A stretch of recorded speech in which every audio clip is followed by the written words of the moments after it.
1. Environmental catastrophe. 2. Protest and universities. 3. Toxicity of war. 4. Nuclear threats. 5. China and the Green Revolution. 6. Research and religion, or, the invisible hand. 7. Extraordinary lives. 8. MAD, mutually assured dependence. Appendix 1, conversation between Gen. Groves and Lt. Col. REA, August 25, 1945. Appendix 2, flyer for UCPV event, October 10, 1967. Appendix 3, scientists condemn the destruction of crops in Vietnam, January 21, 1966. Appendix 4, Nelson and Jane's open letter to Robert Conard, April 9, 1975. Appendix 5, Marshall Lace medical records in hands of Jen Sukin, July 27, 1976. Appendix 6, Memorandum on Iraqi use of chemical weapons, November 1, 1983. Appendix 7, Open letter to Africa, December 12, 2011. Appendix 8, Anjali Apataure's speech in Durban, December 9, 2011. Appendix 9, Point Hope protest letter to JFK, March 3, 1961. Preface. If humans choose to work to minimize the existential threats of our time, perhaps the most improbable aspect of remedy is that we will accept modalities based on collaboration and creative adaptation, rather than perpetual combat and domination. 1. It is a stark fact that present and future economies are predicated on a finite energy resource, carbon-based fuels. 2. Consensual science on climate change presents another fact. We may only have a few years to make adjustments in the collective carbon load before we are faced with irreversible consequences. As Christian Parenti in Tropic of Chaos perceptively and correctly points out, even if all greenhouse gas emissions stopped immediately, that is, if the world economy collapsed today, and not a single light bulb was switched on nor a single gasoline-powered motor started ever again, there is already enough carbon dioxide in the atmosphere to cause significant warming and disruptive climate change, and with that considerably more poverty, violence, social dislocation, forced migration, and political upheaval. Thus we must find humane and just means of adaptation, or we face barbaric prospects. 3. Seen in this light, to live collaboratively and creatively is less a radical proposal than a pragmatic one, if we, future generations, and the biosphere are to survive nuclear war and environmental catastrophe. Laray, Polk. Dallas, Texas. September 2012. 1. Environmental catastrophe. Laray, Polk. When we began this conversation in 2010, our starting point was a statement you had recently made in the press: there are two problems for our species: survival, nuclear war, and environmental catastrophe. What is meant by environmental catastrophe? Noam Chomsky, actually, quite a lot of things. The major one is anthropogenic global warming, human contribution to global warming, greenhouse gases, others, but that's only a part of it. There are other sources of what's called pollution, the destruction of the environment, that are quite serious: erosion, the elimination of agricultural land, and turning agricultural land into biofuel, which has had a severe effect on hunger. It's not just an environmental problem, it's a human problem. Building dams and cutting down the Amazon forests has ecological consequences. There are thousands of things, and the problems are getting a lot worse. For one reason, because of the role of the United States. I mean, nobody's got a wonderful role in this, but as long as the United States is dragging down the entire world, which is what it's doing now, nothing significant is going to happen on these issues. The US has to at least be seriously taking part and should be well in the lead.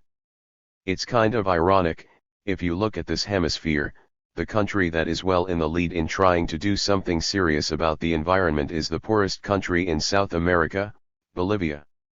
They recently passed laws granting rights to nature. 4. It comes out of the indigenous traditions, largely the indigenous majority. They've got the government advocating on their behalf. Sophisticated Westerners can laugh at that, but Bolivia is going to have the last laugh. Anyway, they're doing something. In the global system, they're in the lead, along with indigenous communities in Ecuador.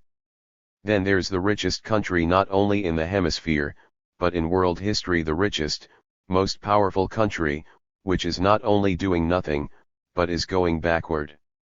Congress is now dismantling some of the legislation and institutions put into operation by our last liberal president, Richard Nixon, which is an indication of where we are. 5 In addition, there's a great enthusiasm about tapping new sources of fossil fuels and doing it in ways which are extremely environmentally destructive. Water and other resources are destroyed through fracking and deep-sea drilling. 6 Anywhere you can find anything that you can use to destroy the environment, they're going after it with great enthusiasm. It's like issuing a death sentence on the species. And what makes it worse is that a lot of it is being done out of principle that it's not problematic, that it's what we ought to be doing.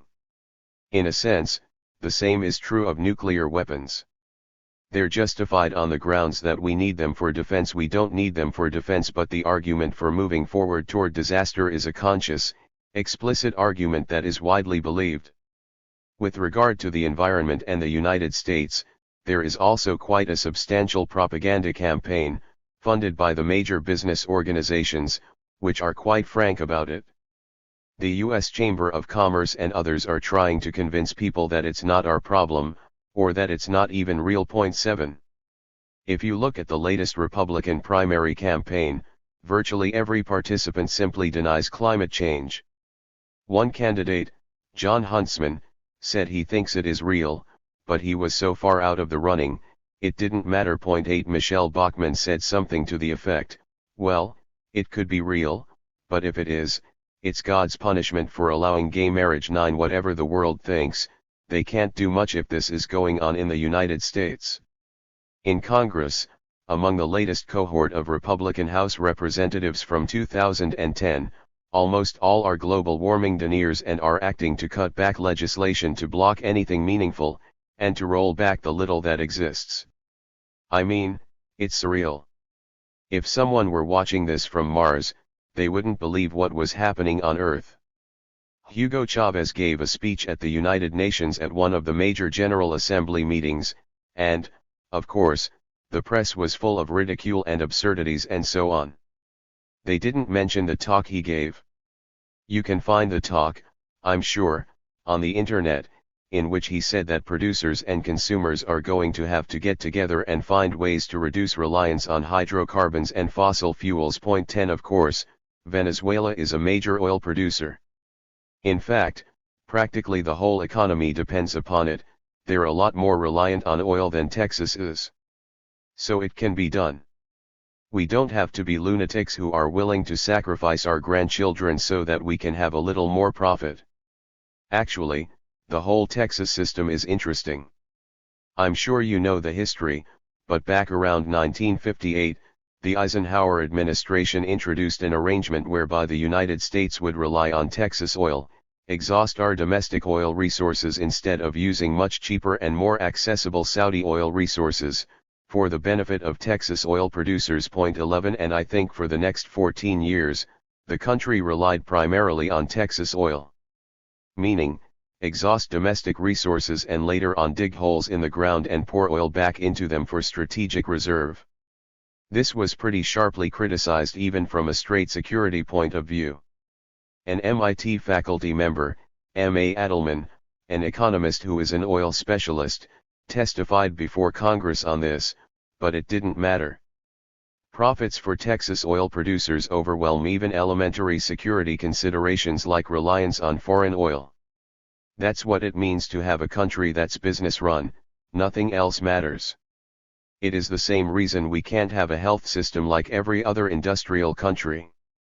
The people who matter, the financial institutions, won't allow it, so it's off the agenda. The Koch brothers give large amounts of money to universities.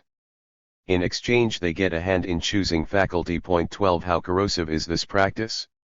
Such practices would be extremely harmful, virtually by definition. If universities, journals, researchers, are to serve their public function in a free and democratic society. The institutions and the faculty must be scrupulous in rejecting outside pressures, particularly from funders, whether these are state or private. Funding should be flatly rejected if it comes with conditions such as those you describe. 9 out of 12 Republicans on the House Energy and Commerce Committee signed an Americans for Prosperity pledge to oppose regulation of greenhouse gases. 13 To what degree are campaign contributions and pledges like this one stifling the political process on environmental issues in the U.S.? And to what degree does U.S. energy policy impact other countries?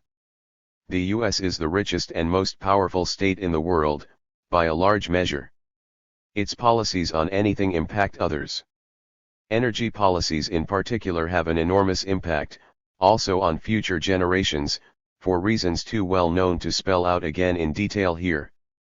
The Republican pledge is simply another indication of abandonment of any pretense of participating in the political system as an authentic parliamentary party, instead taking on the role of lockstep uniformity in service to wealth and power. Dismantling the, much too weak, regulatory apparatus is simply a way of informing future generations that we care nothing about their fate as long as we and those we serve profit now. There is no doubt that campaign contributions have a significant effect on party programs and eventual government decisions, hence undermining democracy, if we understand democracy to be a system in which government decisions reflect the will of the public, not the power of those who can purchase outcomes with substantial contributions. What are the factors that have led to conservative think tanks, largely funded by industry interests such as the Kochs and ExxonMobil, being able to hold sway over consensual science in terms of public opinion? 14 Even if the science is hard to comprehend for most non-scientists, isn't it evident what industries that fund climate change skepticism stand to gain? It is entirely evident. Major industries and lobbying organizations, U.S. Chamber of Commerce, etc., have been quite frank about their efforts to sway public opinion to question the overwhelming scientific consensus on the severe threat of anthropogenic global warming. There is no novelty in this. Industries that produce what they know to be lethal products, lead, tobacco, etc., were able to use their wealth and power for long periods to continue their murderous activities unhampered. 15 The effects have been dire, and continue to be, but they are even more ominous in the case of the intensive efforts to undermine steps that might preserve the possibility of a decent life for future generations, with effects already evident, but only a foretaste of much worse that is all too likely to come. Is the fossil fuel industry monolithic? The industry, like others, is dedicated to profit and market share, not to human welfare. But it is not immune to public pressures, and also recognizes that there is potential profit to be made from development of sustainable energy. The industry is mostly oligarchic, but not a monolith, and there are some conflicts within it. But in general, counting on the goodwill and altruism of participants in a semi-market system never makes sense, and in this case is virtually a commitment to disaster. 2. Protest and universities. Laray Polk, what was the rationale for the protest when the Iranian students came to MIT in the 1970s? Noam Chomsky, there was a secret agreement made between MIT and the Shah of Iran, which pretty much amounted to turning over the nuclear engineering department to the Shah. For some unspecified but probably large amount of money, MIT agreed to accept nuclear engineers from Iran to train in the United States. It could have become a nuclear weapons program. There was not much question about that. They called it nuclear energy. It was being pressed in Washington by Cheney, Rumsfeld, Kissinger, and Wolfowitz. They wanted Iran to develop nuclear facilities and they were allies at the time. That was pre-1979. Well, the story leaked, as these things tend to do. And what happened then was pretty interesting. The students got pretty upset about it, there was a lot of student protest, and then finally a referendum on campus. I think about 80% voted against it. Of course, that's not binding, that's student opinion. But there was enough of a protest that they had to call a faculty meeting about it. Usually nobody goes to faculty meetings, too boring to go to, but at this meeting everybody showed up, It was huge. The proposal was presented by the administration, and then there was discussion. There were maybe 5 of us, I think, who stood up to oppose it, and it passed overwhelmingly. How did you present your opposition? MIT, first of all, shouldn't be taking support from states developing nuclear capabilities. And if the US government wants to do it, I'll protest that too, but it shouldn't be done here. That's not the task of a university to help other countries develop nuclear capabilities. They shouldn't do it here either, but certainly not for another country ruled by a brutal tyrant just because it's an ally. But it was a straightforward argument. Essentially, the students' argument. It's quite interesting if you think about it sociologically. The faculty of today are the students of a few years ago, but the shift in institutional role completely changed their attitudes. So the students were outraged and the faculty thought it was fine. Incidentally, there are worse cases than this not involving the universities, but the press won't report on them. Reagan and Bush were practically in love with Saddam Hussein after the US basically won the war for Iraq in the Iraq-Iran War. Bush wanted to increase aid to Iraq over a lot of objections from the Treasury Department and others, mostly on economic grounds, but he wanted it. In fact, in 1989 Bush invited Iraqi nuclear engineers to the United States for advanced training in nuclear weapons production. 16 Then, in 1990, he sent a high-level senatorial delegation to Iraq led by Bob Dole, later a presidential candidate, with Alan Simpson and other big shots, and their mission was to convey Bush's greetings to his friend Saddam and also to inform him that he should disregard criticisms that he hears in the American press. They promised Saddam that they would remove someone from the Voice of America who was being critical of Saddam. This was long after all of his worst atrocities, the Anfal massacre, the Halabja massacre, which the Reagan administration tried to cover up, said they were done by the Iranians, not by Saddam. All of that has been deep-sixed. You can find it in congressional hearings, but nobody will report it or comment on it. 17 That's even worse than what was happening with Iran under the Shah. The record is not a very pretty one if you look at it, and it certainly is not one of trying to reduce proliferation. How can we be sure that any government is going to remain stable? For example, when the Iranian students came, the Shah was in power, nobody knew that the Islamic uprising was coming. They don't care whether it's Islamic or not. Take, say, Pakistan. In the 1980s, Pakistan was under the rule of a dictator, the worst of their many dictators, Zia-ul-Haq, who was also pushing a radical Islamist agenda and was receiving extensive funding from Saudi Arabia. They were trying to Islamize society. That's when they were starting to set up these madrasas all over where the kids just study the Quran and radical Islam and so on. Saudi Arabia is the center of radical Islam, the most extreme fundamentalist state anywhere, and Reagan was supporting it. 18 They don't care about radical Islam. Like Al-Qaeda in Afghanistan, bin Laden before. The US supported them. And in fact, they explained why. It had nothing to do with liberating Afghanistan. The head of the CIA mission in Islamabad, that's where the planning was going on, was frank about it. Basically he said, we don't have any interest in liberating Afghanistan, what we want to do is kill Russians. And this is their chance. Brzezinski, to paraphrase, said things like, this is great, it's paying the Russians back for Vietnam. 19 What were the Russians doing in Vietnam? Well, they were providing some limited support for resistance to US aggression, but that's a crime, so we've got to pay them back by killing Russians, and if 1 million Afghans die, it's their problem. Do you think it ever occurred to planners that Al-Qaeda, Osama bin Laden, might come up with their own agenda?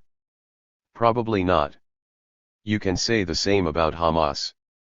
Israel supported Hamas in the early days because they were a weapon against the secular PLO. 20 The US and Israel have quite consistently supported radical Islamic stands, and it goes way back.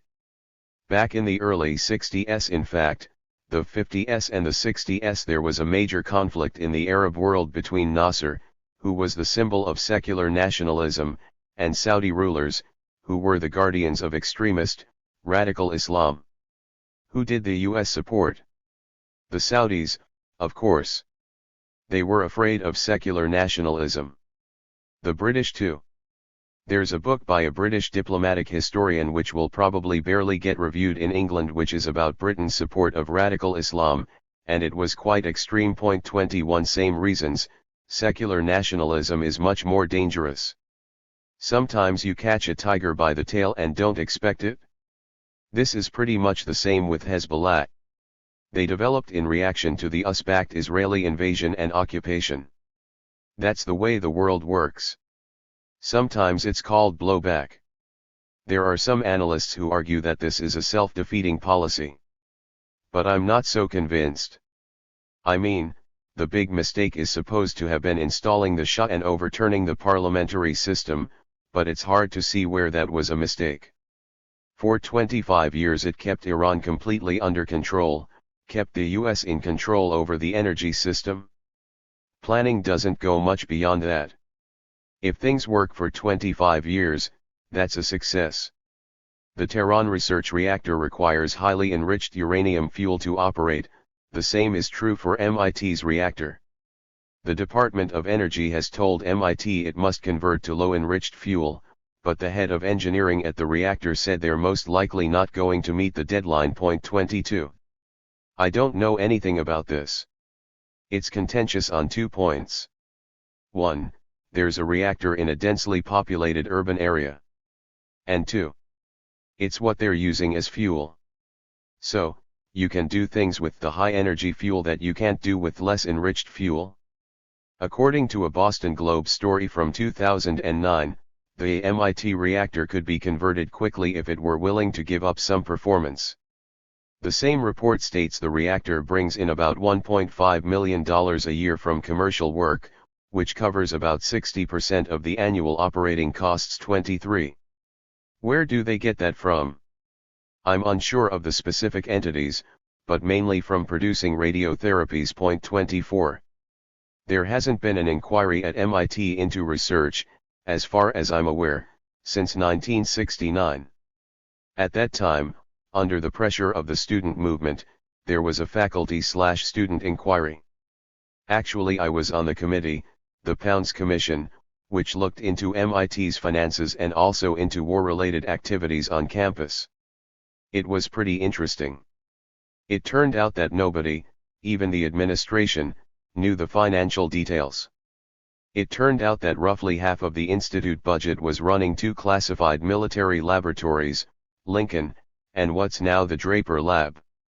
The other half of the budget, I think, was approximately 90% funded by the Pentagon in those days. The Pentagon, contrary to what people believe, is the greatest funder there is.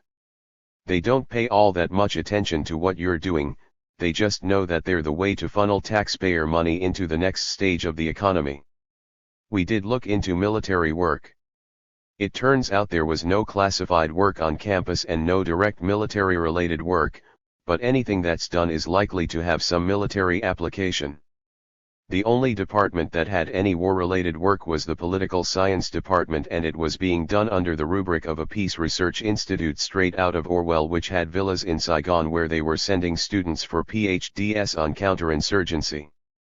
And they were also running secret seminars in the political science department on Vietnam strategy and so on. I found out when I was invited to take part in one. Outside the political science department, it was pretty clean.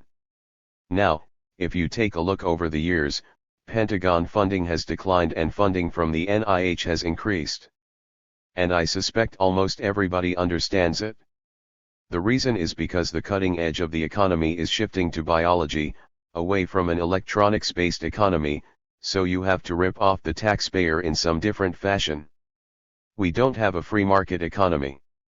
Federal spending, government procurement, and other devices are huge components. Funding is also getting more corporatized. I suspect what is going on here is more corporate funding, and the corporate funding has a general cheapening effect. Federal funding is long-term, it's non-intrusive, and they just want things to be done. But if big corporations fund something, they're not interested in the future health of the economy. They want something for themselves. So it means that research becomes more short-term, it becomes much more secret. Federal funding is completely open, but a corporation can impose secrecy, they can indicate you're not going to get refunded unless you keep it quiet. So it does impose secrecy. There are some famous cases that have come out, one big scandal even made the Wall Street Journal. As long as it stays secret, they can do as they like. Robert Barsky wrote that during the protests on the MIT campus in the 1960s, you held an extreme position even among the liberal faculty. Basically, you didn't believe shutting down the labs involved in military research was the solution, but rather, universities with departments that work on bacterial warfare should do so openly. 25 What is to be gained by that approach? These matters came to a head at the Pounds Commission. Its primary concern was the relation of MIT's academic/research program to the two military laboratories it administered, Lincoln and the Instrumentation Lab, now the Draper Lab. The commission split three ways. One group, call them conservatives, favored keeping the labs on campus. A second, liberals, favored separating the labs from MIT. A third, radicals, I think consisting just of me and the one student representative, agreed with the conservatives, though for different reasons. If the labs were formally separated, nothing much would change in substance, joint seminars and other interactions would continue pretty much as before, but now with formally separate entities. What the labs are doing would disappear as a campus issue. But what they are doing is vastly more important than the appearance of a clean campus, and their presence would be a regular focus for education and activism. The liberal view prevailed, and the outcome was much as anticipated a step backward, I think, for the reasons mentioned. Pentagon funding was a major device used by the government from the early post-war period to lay the basis for the high-tech economy of the future, computers, the internet, microelectronics, satellites, etc. the IT revolution generally. After several decades primarily in the public sector, the results were handed over to private enterprise for commercialization and profit. By the 1970s, government funding was shifting from the Pentagon to the biology-related institutions, the NIH and others. The military was a natural funnel for an electronics-based economy. 50 years ago, the small start UPS spinning off from MIT were electronics firms, which, if successful, were bought up by Raytheon and other electronics giants. Today the small start UPS are in genetic engineering, biotechnology, etc., and the campus is surrounded by major installations of pharmaceutical firms and the like. 26 The same dynamics have been duplicated elsewhere. The Pentagon itself gains little if anything from this, not even prestige. In fact, few even know how the system works. To illustrate, I once wrote an article about a speech to newspaper editors by Alan Greenspan called St. Alan during his day in the sun, and heralded as one of the great economists of all time. He was hailing the marvels of our economy, based on entrepreneurial initiative and consumer choice, the usual oration. He made the mistake, however, of giving examples, each of them textbook illustrations of what I have just described, the role of the dynamic state sector of the economy during the hard part of research and development, along with government procurement and other devices of what amounts to a kind of industrial policy. Greenspan's illusions are the common picture. 27. The system as a whole certainly merits critical examination, for one reason, because there is virtually no public input in crucial decision-making. But I've never seen the force of the argument against employment at a university that is being publicly funded for research, development, and teaching, and it seems of little moment whether the funding technique happens to be via the Pentagon, the NIH, the Department of Energy, or some other formal mechanism. In general, what matters is what work is being done, not how it's funded. Biological warfare is no more benign if it's funded by the NIH or by a private corporation. Universities are parasitic institutions. They don't, or shouldn't, be geared to production for the market. If they are to survive, they have to be funded somehow, and there are few options in existing society.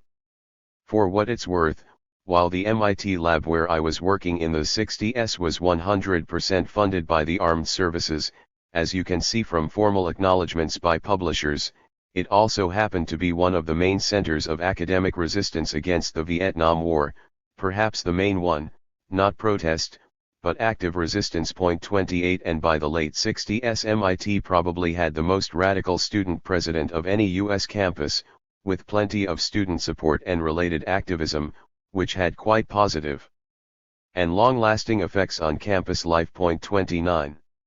What are alternative ways of viewing campuses? A campus is primarily an educational institution. A crucial part of education is coming to understand the world in which we live, and what we can do to make it a better place. Any college, and particularly a research university like MIT, should also be a center of creative and independent thought and inquiry, along with critical evaluation of the directions that such inquiry should pursue, with cooperative participation of the general university community. 30 It should also bring in, as feasible, the outside community.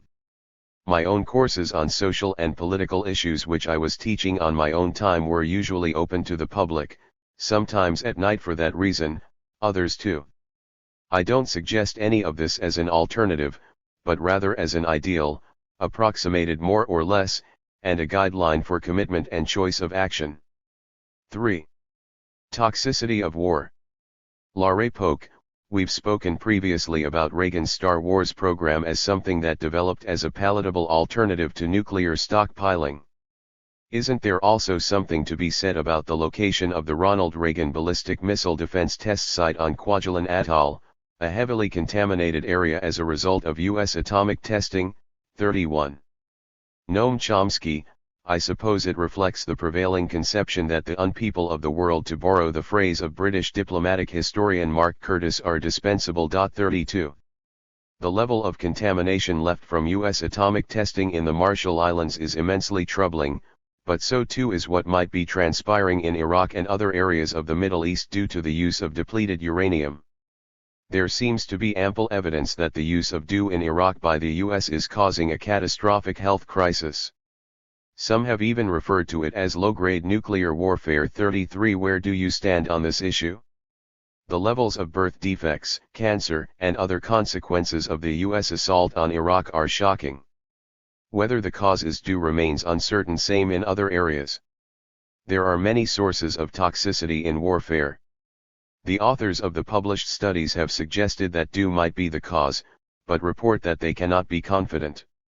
To my knowledge, serious weapons specialists and nuclear scientists deeply concerned about these issues have reached no definite conclusions. The people of Vietnam also suffer from an inordinate number of birth defects. In comparing that situation to the use of DU in Iraq, is it possible that the inability to reach definite conclusions about health and environmental issues is intentional? 34 Are there political factors that get in the way of scientific research that has the potential to establish causation? There is a valuable new study of the effects of Agent Orange on South Vietnamese by Fred Wilcox, Scorched Earth, Legacies of Chemical Warfare in Vietnam, a very serious work, beyond anything else I've seen. He had an earlier book on its effects on U.S. soldiers, Waiting for an Army to Die, The Tragedy of Agent Orange. 35 Since we last spoke, there have been some investigations of the impact of U.S. weaponry in the attack on Fallujah. One technical study found unusually high levels of enriched uranium, presumably from DU, along with other dangerous substances. 36 Another study, reported by Patrick Coburn in the London Independent and in the International Journal of Environmental Research and Public Health, found that dramatic increases in infant mortality, cancer, and leukemia in the Iraqi city of Fallujah, which was bombarded by U.S. Marines in 2004, exceed those reported by survivors of the atomic bombs that were dropped on Hiroshima and Nagasaki in 1945. The study, by Iraqi and British doctors, found a 4-fold increase in all cancers and a 12-fold increase in childhood cancer in under 14s. Infant mortality in the city is more than 4 times higher than in neighboring Jordan and 8 times higher than in Kuwait. 37. That the Marine attack on Fallujah in November 2004, the second major assault, was a major war crime was evident at once even from the, generally supportive, U.S. reporting. These new investigations surely merit widespread attention. They have received almost none, and serious inquiry, in fact war crimes trials, if that were imaginable. It is not, only the weak and defeated are subjected to such indignities. There can hardly be any serious doubt that political factors interfere with scientific research in all such cases, massively in fact, and there are quite a few. The vicious US-supported Israeli invasion of Gaza in December 2008 to January 2009 is another case that should be investigated. The heroic Norwegian physicians Mads Gilbert and Erik Foss, who worked under horrible conditions at the Al-Shifa hospital in Gaza right through the worst days, reported effects of unknown lethal munitions that surely would receive extensive inquiry, bitter condemnation, and calls for punishment if the agents were enemy states. 38. Do munitions in the U.S. are produced by contractor-owned, contractor-operated facilities? Is this a way to deflect potential liability? 39. In the case of Agent Orange, the U.S. government claimed not to be aware that it contained dioxin, one of the most lethal known carcinogens. Wilcox provides evidence that the corporations providing the materials to the government were well aware of this, and chose not to remove the lethal components to save costs. 40 That Washington was unaware seems hardly credible, most likely an instance of what has sometimes been called intentional ignorance. It should be remembered that when he escalated the attack on South Vietnam 50 years ago from support for a murderous client state to outright U.S. aggression, President Kennedy authorized the use of chemical weapons to destroy ground cover and also food crops, a crime in itself, even apart from the dreadful scale and character of the consequences, with deformed fetuses to this day, several generations down the line in Saigon hospitals as a result of persistent genetic mutations. 41 Somehow none of this exercises those who passionately proclaim their devotion to right to life even for the fertilized egg. However, it is unlikely that the issue of liability will arise for the reason already mentioned. The powerful are self-immunized from even inquiry, let alone punishment for their crimes. 42. The Radiation Protection Center in Baghdad has found a clear radiation trail from tanks hit by DU penetrators to their relocation to scrap sites. 43 What obligations to clean up do the US and the UK have? How likely is it? Obligations can be legal or moral. The US and UK invasion was a textbook example of the crime of aggression, the supreme international crime differing only from other war crimes in that it contains within itself the accumulated evil of the whole, in the wording of the Nuremberg Tribunal, which sentenced Nazi war criminals to death for committing this crime. We should therefore have the honesty either to concede that the tribunal was judicial murder, hence our crime, or to recognize that George Bush, Tony Blair, and their accomplices should be subjected to the legal principles established at Nuremberg. Cleanup would be one important obligation on legal grounds, but a minor one in context. At the very least, the US and UK are obligated to provide massive reparations for their crimes against Iraq. Judgment on moral grounds depends on what one's moral principles are. There is no doubt that cleanup, in fact, far more would be regarded as a moral obligation if the crimes had been carried out by an enemy. Therefore it is an obligation for us if we are capable of accepting one of the most elementary of moral principles, found in every moral code worth consideration, the principle of universality, holding that we should apply to ourselves the standards we impose on others, if not more stringent ones. How likely is it? Highly unlikely unless the dominant elites, particularly the educated classes, make an effort to rise to a level of civilization for which there is, unfortunately, no sign. In fact, even raising the issue arouses horror and often hysteria. Does secrecy in matters of radioactive releases, intentional or unintentional, pose a danger equal to the materials themselves? 44. Perhaps. But the greatest threat, I think, is the evasion and suppression of what is known, or could easily be known if there were any authentic concern for terrible crimes. Of course there is much anguish when someone else is guilty, but the crucial case, always, is when we ourselves are the perpetrators. Clearly the most crucial case for us, on elementary moral grounds. Sometimes there is awareness, though ineffectual. Thomas Jefferson famously said that I tremble for my country when I reflect that God is just, that his justice cannot sleep forever, referring to the crime of slavery. John Quincy Adams, the great grand strategist who was the intellectual author of Manifest Destiny, expressed very similar thoughts in reflecting on the extermination of the indigenous population with merciless and perfidious cruelty. Among the heinous sins of this nation, for which I believe God will one day bring it to judgment, their concerns should resonate painfully to the present day. Those who preach most eloquently about their devotion to their Lord express only contempt for such thoughts, and they have plenty of company, needless to say. The U.S. and its intellectual community are breaking no new ground, of course.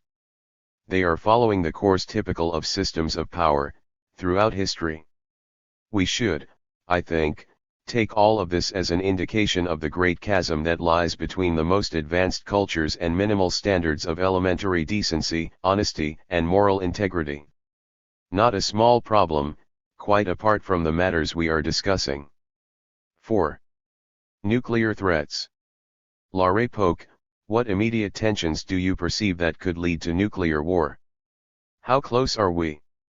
Noam Chomsky, actually, nuclear war has come unpleasantly close many times since 1945. There are literally dozens of occasions in which there was a significant threat of nuclear war. There was one time in 1962 when it was very close, and furthermore, it's not just the United States. India and Pakistan have come close to nuclear war several times, and the issues remain. Both India and Pakistan are expanding their nuclear arsenals with US support. There are serious possibilities involved with Iran, not Iranian nuclear weapons, but just attacking Iran, and other things can just go wrong. It's a very tense system, always has been.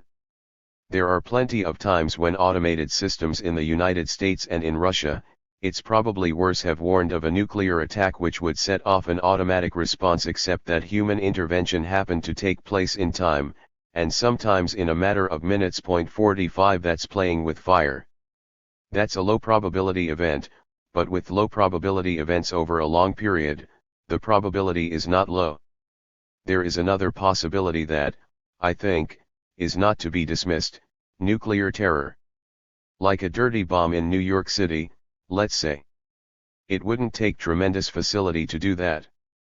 I know US intelligence or people like Graham Allison at Harvard who works on this. They regard it as very likely in the coming years, and who knows what kind of reaction there would be to that. So, I think there are plenty of possibilities. I think it is getting worse. Just like the proliferation problem is getting worse. Take a couple of cases. In September 2009, the Security Council did pass a resolution, S/Res/1887, which was interpreted here as a resolution against Iran. In part it was, but it also called on all states to join the Non-Proliferation Treaty.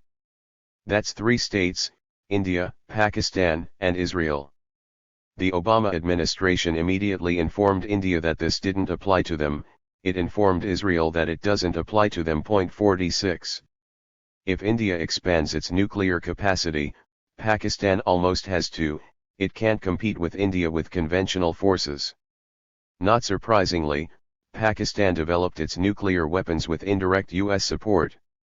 The Reagan administration pretended they didn't know anything about it, which of course they did. 47 India reacted to Resolution 1887 by announcing that they could now produce nuclear weapons with the same yield as the superpowers. 48 A year before, the United States had signed a deal with India, which broke the pre-existing regime and enabled the US to provide them with nuclear technology, though they hadn't signed the Non-Proliferation Treaty. That's in violation of congressional legislation going back to India's first bomb, I suppose around 1974 or so. The United States kind of rammed it through the Nuclear Suppliers Group, and that opens a lot of doors. China reacted by sending nuclear technology to Pakistan. And though the claim is that the technology for India is for civilian use, that doesn't mean much even if India doesn't transfer that to nuclear weapons. It means they're free to transfer what they would have spent on civilian use to nuclear weapons. 49. And then comes this announcement in 2009 that the International Atomic Energy Agency has been repeatedly trying to get Israel to open its facilities to inspection. The US along with Europe usually has been able to block it. And more significant is the effort in the international agencies to try to move toward a nuclear weapon-free zone in the Middle East, which would be quite significant. 50. It wouldn't solve all the problems, but whatever threat Iran may be assumed to pose, and that's a very interesting question in itself, but let's suppose for the moment that there is a threat, it would certainly be mitigated and might be ended by a nuclear weapon-free zone, but the US is blocking it every step of the way. 51. Now that Iran's reactor at Bushehr is running, the current fear is that they're going to use the plutonium produced from the fuel cycle to make weapons. The questions raised about Iran's possible nuclear weapons program are similar to those asked of Israel. 52. Since the 1960s. And in fact, the Nixon administration made an unwritten agreement with Israel that it wouldn't do anything to compel Israel, or even induce them, to drop what they call their ambiguity policy, not saying whether or not they have them. 53. That's now very alive because there's this regular 5-year non-proliferation review conference. In 1995, under strong pressure from the Arab states, Egypt primarily, there was an agreement that they would move toward a nuclear weapon-free zone, and the Clinton administration signed on. It was reiterated in 2000. In 2005, the Bush administration just essentially undermined the whole meeting. They basically said, "Why do anything?" It came up again in May 2010. Egypt is now speaking for the non-aligned movement, 118 countries, they're this year's representative, and they pressed pretty hard for a move in that direction. The pressure was so strong that the United States accepted it in principle and claims to be committed to it, but Hillary Clinton said the time's not ripe for establishing the Zone 54, and the administration just endorsed Israel's position, essentially saying, yes, but only after a comprehensive peace agreement in the region, which the US and Israel can delay indefinitely. So, that's basically saying, it's fine, but it's never going to happen. And this is barely ever reported, so nobody knows about it. Just as almost nobody knows about Obama informing India and Israel that the resolutions don't apply to them. All of this just increases the risk of nuclear war. It's more than that actually. You know, the threats against Iran are non-trivial, and that, of course, induce them to move toward nuclear weapons as a deterrent. Obama in particular has strongly increased the offensive capacity that the US has on the island of Diego Garcia, which is a major military base they use for bombing the Middle East and Central Asia. 55. In December 2009, the Navy dispatched a submarine tender for nuclear submarines in Diego Garcia. Presumably they were already there, but this is going to expand their capacity, and they certainly have the capacity to attack Iran with nuclear weapons. And he also sharply increased the development of deep penetration bombs, a program that mostly languished under the Bush administration. As soon as Obama came in, he accelerated it, and it was quietly announced, but I think not reported here, that they put a couple of hundred of them in Diego Garcia. That's all aimed at Iran. Those are all pretty serious threats. 56. Actually, the question of the Iranian threat is quite interesting. It's discussed as if that's the major issue of the current era. And not just in the United States, Britain too. This is the year of Iran. Iran is the major threat, the major policy issue. It does raise the question, what's the Iranian threat? That's never seriously discussed, but there is an authoritative answer, which isn't reported. The authoritative answer was given by the Pentagon and intelligence in April 2010. They have an annual submission to Congress on the global security system, and of course discussed Iran. 57. They made it very clear that the threat is not military. They said Iran has very low military spending even by the standards of the region, their strategic doctrine is completely defensive, it's designed to deter an invasion long enough to allow diplomacy to begin to operate, they have very little capacity to deploy force abroad. They say if Iran were developing nuclear capability, which is not the same as weapons. It would be part of the deterrence strategy, which is what most strategic analysts take for granted, so there's no military threat. Nevertheless, they say it's the most significant threat in the world. What is it? Well, that's interesting. They're trying to extend their influence in neighboring countries, that's what's called destabilizing. So if we invade their neighbors and occupy them, that's stabilizing. Which is a standard assumption. It basically says, look, we own the world. And if anybody doesn't follow orders, they're aggressive. In fact, that's going on with China right now. It's been a kind of a hassle, also hasn't been discussed much in the United States but is discussed quite a lot in China, about control of the seas in China's vicinity. Their navy is expanding, and that's discussed here and described as a major threat. What they're trying to do is to be able to control the waters nearby China, the South China Sea, Yellow Sea, and so on, and that's described here as aggressive intent. The Pentagon just released a report on the dangers of China.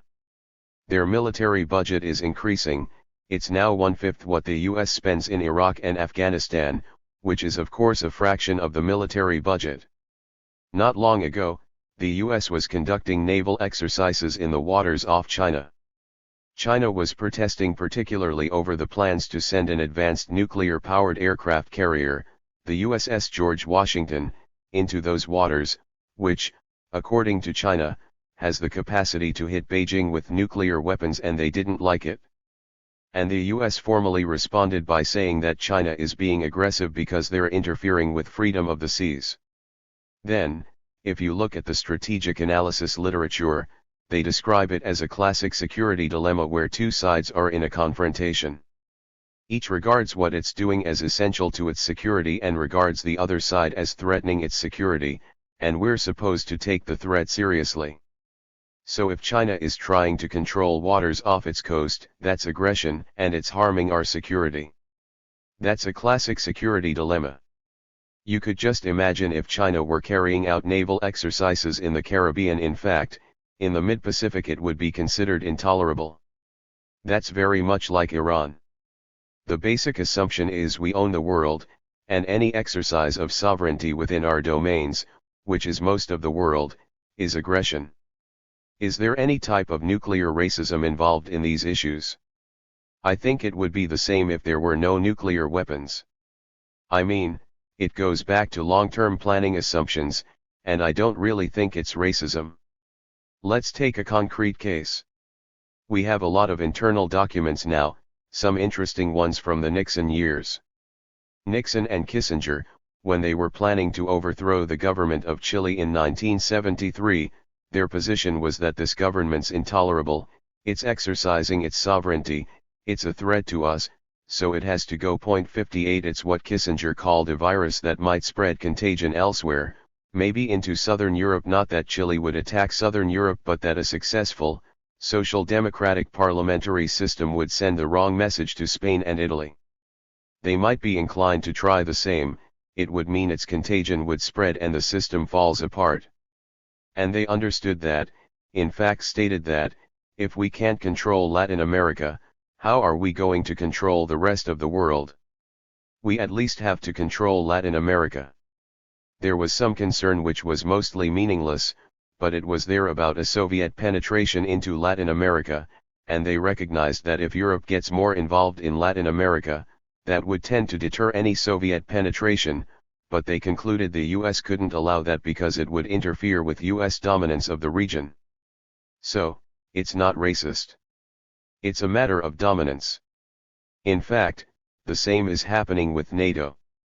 Why didn't NATO disappear after the Soviet Union collapsed? If anybody read the propaganda, they'd say, well, it should have disappeared, it was supposed to protect Europe from the Russian hordes. Okay, no more Russian hordes, so it should disappear. It expanded in violation of verbal promises to Gorbachev. And it expanded, I think, largely in order to keep Europe under control. One of the purposes of NATO all along was to prevent Europe from moving in an independent path, maybe a kind of Gaullist path, and they had to expand NATO to make sure that Europe stays a vassal. If you look back to the planning record during the Second World War, it's very instructive. It's almost never discussed, but there were high-level meetings from 1939 to 1945 under the Roosevelt administration, which sort of planned for the post-war years. They knew the United States would emerge from the war at least very well off and maybe completely triumphant. They didn't know how much at first. The principles that were established were very interesting and explicit, and later implemented. They devised the concept of what they called the Grand Area, which the US must dominate. And within the Grand Area, there can be no exercise of sovereignty that interferes with US plans. Explicit, almost those words. What's the Grand Area? Well, at a minimum, it was to include the entire Western Hemisphere, the entire Far East, and the whole British Empire, former British Empire, which, of course, includes the Middle East energy resources. As one high-level advisor later put it, if we can control Middle East energy, we can control the world. 59 Well, that's the Grand Area. As the Russians began to grind down the German armies after Stalingrad, they recognized that Germany was weakened at first. They thought that Germany would emerge from the war as a major power. So the Grand Area planning was extended to as much of Eurasia as possible, including at least Western Europe, which is the industrial commercial center of the region. That's the Grand Area, and within that area, there can be no exercise of sovereignty. Of course, they can't carry it off. For example, China is too big to push around and they're exercising their sovereignty. Iran is trying, it's small enough so you can push them around, they think so. Even Latin America is getting out of control. Brazil was not following orders. And, in fact, a lot of South America isn't, and the whole thing is causing a lot of desperation in Washington. You can see it if you look at the official pronouncements. China is not paying attention to US sanctions on Iran. US sanctions on Iran have absolutely no legitimacy. It's just that people are afraid of the United States. And Europe more or less goes along with them, but China doesn't. They disregard them. They observe the UN sanctions, which have formal legitimacy but are toothless, so they're happy to observe them. The major effect of the UN sanctions is to keep Western competitors out of Iran, so they can move in and do what they feel like. The US is pretty upset about it. In fact, the State Department issued some very interesting statements, interesting because of their desperate tone. They warned China that, this is almost a quote, if you want to be accepted into the international community, you have to meet your international responsibilities, and the international responsibilities are to follow our orders. You can see both the desperation in US planning circles and you can kind of imagine the reaction of the Chinese Foreign Office. They're probably laughing, you know, why should they follow US orders? They'll do what they like. They're trying to recover their position as a major world power. For a long time they were the major world power before what they call the century of humiliation. They are now coming back to a 3,000-year tradition of being the center of the world and dismissing the barbarians. So, okay, we'll just go back to that and the US can't do anything about it, which is causing enormous frustration. That's why they get terribly upset when China doesn't observe US sanctions on Iran. By now it's not China and Iran that are isolated on Iran sanctions, it's the United States that's isolated. The non-aligned countries, 118 countries, most of the world have always supported Iran's right to enrich uranium, still do. Turkey recently constructed a pipeline to Iran, so has Pakistan. Turkey's trade with Iran has been going way up, they're planning to triple it the next few years. In the Arab world, public opinion is so outraged at the United States that a real majority now favors Iran developing nuclear weapons, not just nuclear energy. The US doesn't take that too seriously, they figure that dictatorships can control the populations. But when Turkey's involved or, certainly, when China's involved, it becomes a threat. That's why you get these desperate tones. Apart from Europe, almost nobody's accepting US orders on this. Brazil's probably the most important country in the south. Not long ago, Brazil and Turkey made a deal with Iran for enriching a large part of the uranium. The US quickly shot that down. They don't want it, but the world is just hard to control. 60 The Grand Area Planning was okay at the end of the Second World War when the US was overwhelmingly dominant, but it has been kind of fractured ever since and during the last few years, considerably. And I think this is related to the proliferation issues. The US is strongly supporting India and Israel, and the reason is they've now turned India into a close strategic ally. Israel always was. India, on the other hand, is playing it pretty cool. They're also improving their relations with China. President Obama recently secured military basing rights in Australia and formed a new free trade pact, the Trans-Pacific Partnership, which excludes China. Is this move related to the South China Sea? Yes, in particular that, but it's more general. It has to do with the classic security dilemma that I mentioned before, referring to the strategic analysis literature. China's efforts to gain some measure of control over nearby seas and its major trade routes are inconsistent with what the US calls freedom of the seas, a term that doesn't extend to Chinese military maneuvers in the Caribbean or even most of the world's oceans, but does include the US right to carry out military maneuvers and establish naval bases everywhere. For different reasons, China's neighbors are none too happy about its actions, particularly Vietnam and the Philippines, which have competing claims to these waters, but others as well. 61 The focus of US policy is slowly shifting from the Middle East, though that remains, to the Pacific, as openly announced. That includes new bases from Australia to South Korea, and a continuing and very significant conflict over Okinawa, and also economic agreements, called free trade agreements, though the phrase is more propaganda than reality, as in other such cases. 62 Much of it is a system to contain China. To what degree are current maritime sovereignty disputes related to oil and gas reserves? In part. There are undersea fossil fuel resources, and a good deal of contention among regional states about rights to them. But it's more than that. The new US base on Jeju Island in South Korea, bitterly protested by islanders, is not primarily concerned with energy resources. Other issues have to do with the Malacca Straits, China's main trade route, which does involve oil and gas but also much else. 63. In the background is the more general concern over parts of the world escaping from US control and influence, the contemporary variant of grand area policies. Much of this extends the practice of earlier hegemonic powers, though the scale of US post-World War II planning and implementation has been in a class by itself because of its unique wealth and power. 5. China and the Green Revolution. Laray Polk, in researching the cutting-edge innovations in energy in the US, it's pretty much the same players, GE, IBM, Raytheon, the DOE, they're funding fusion research, and a whole new department called ARPA-E based on DARPA, but with a focus on energy.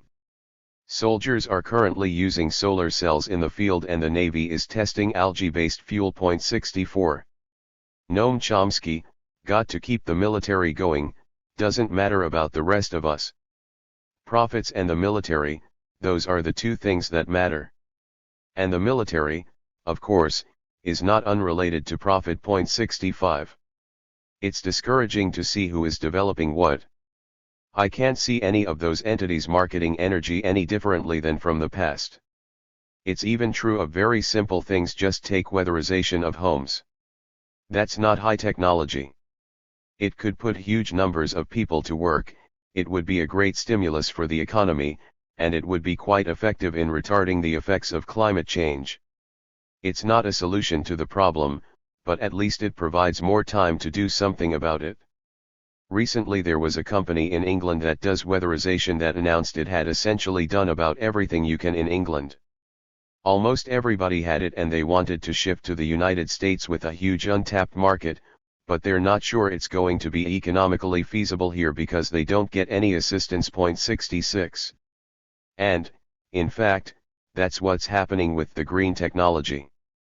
China provides a support system for development of green technology. 67. The United States does too, but a lot is for the support of military technology.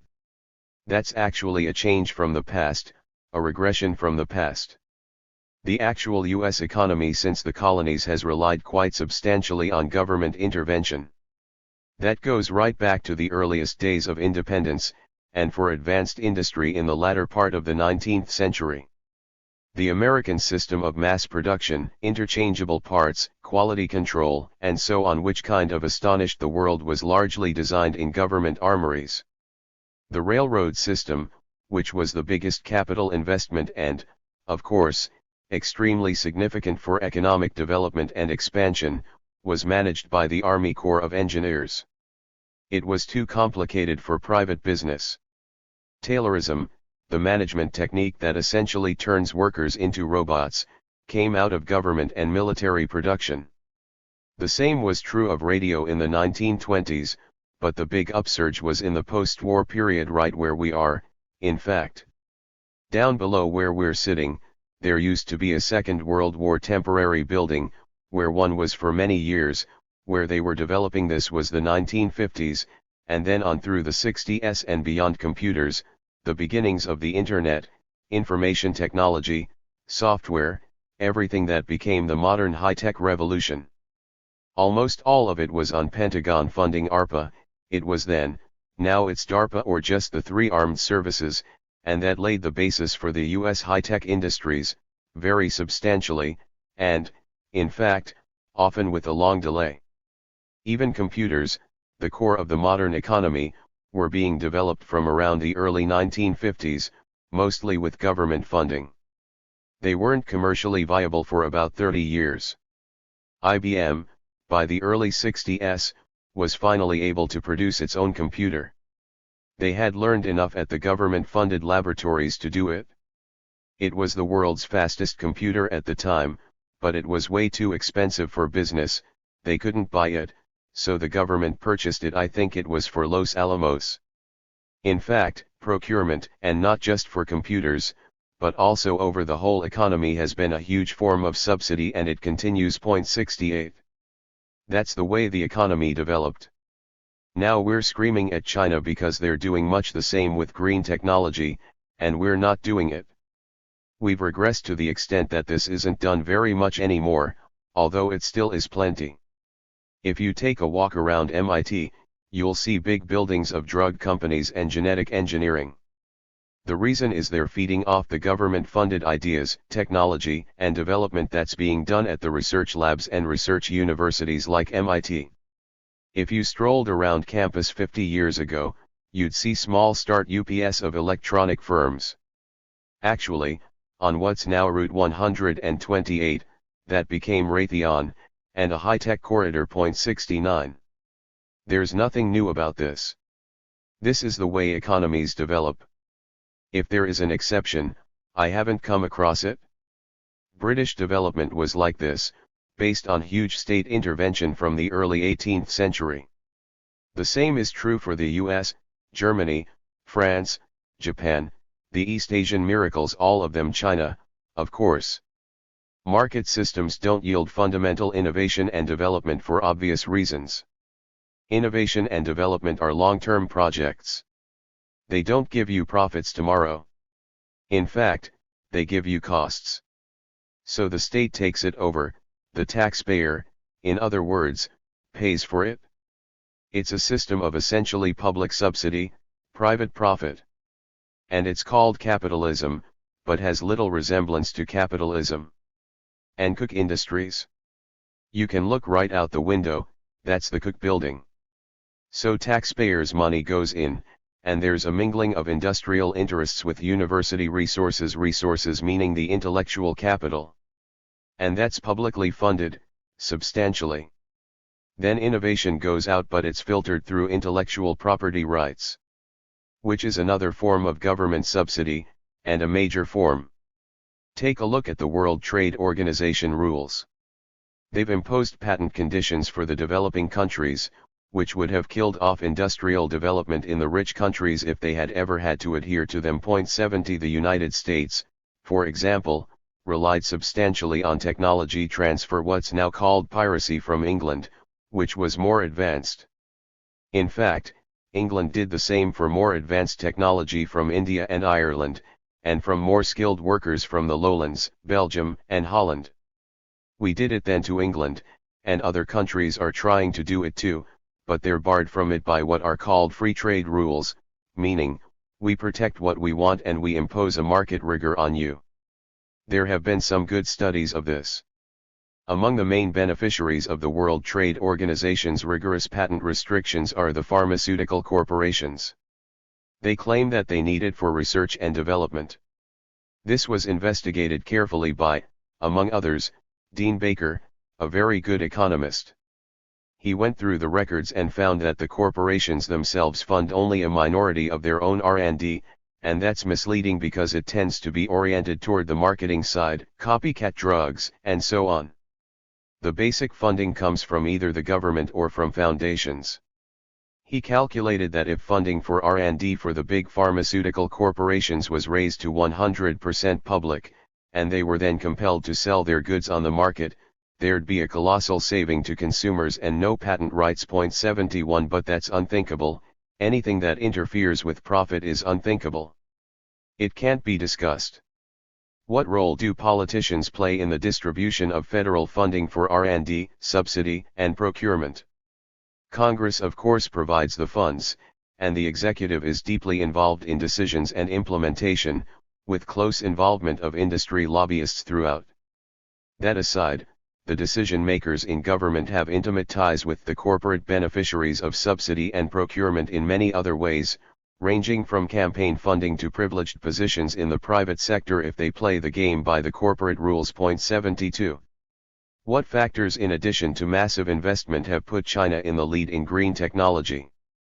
The business press and technology journals describe many factors, among them providing the required infrastructure.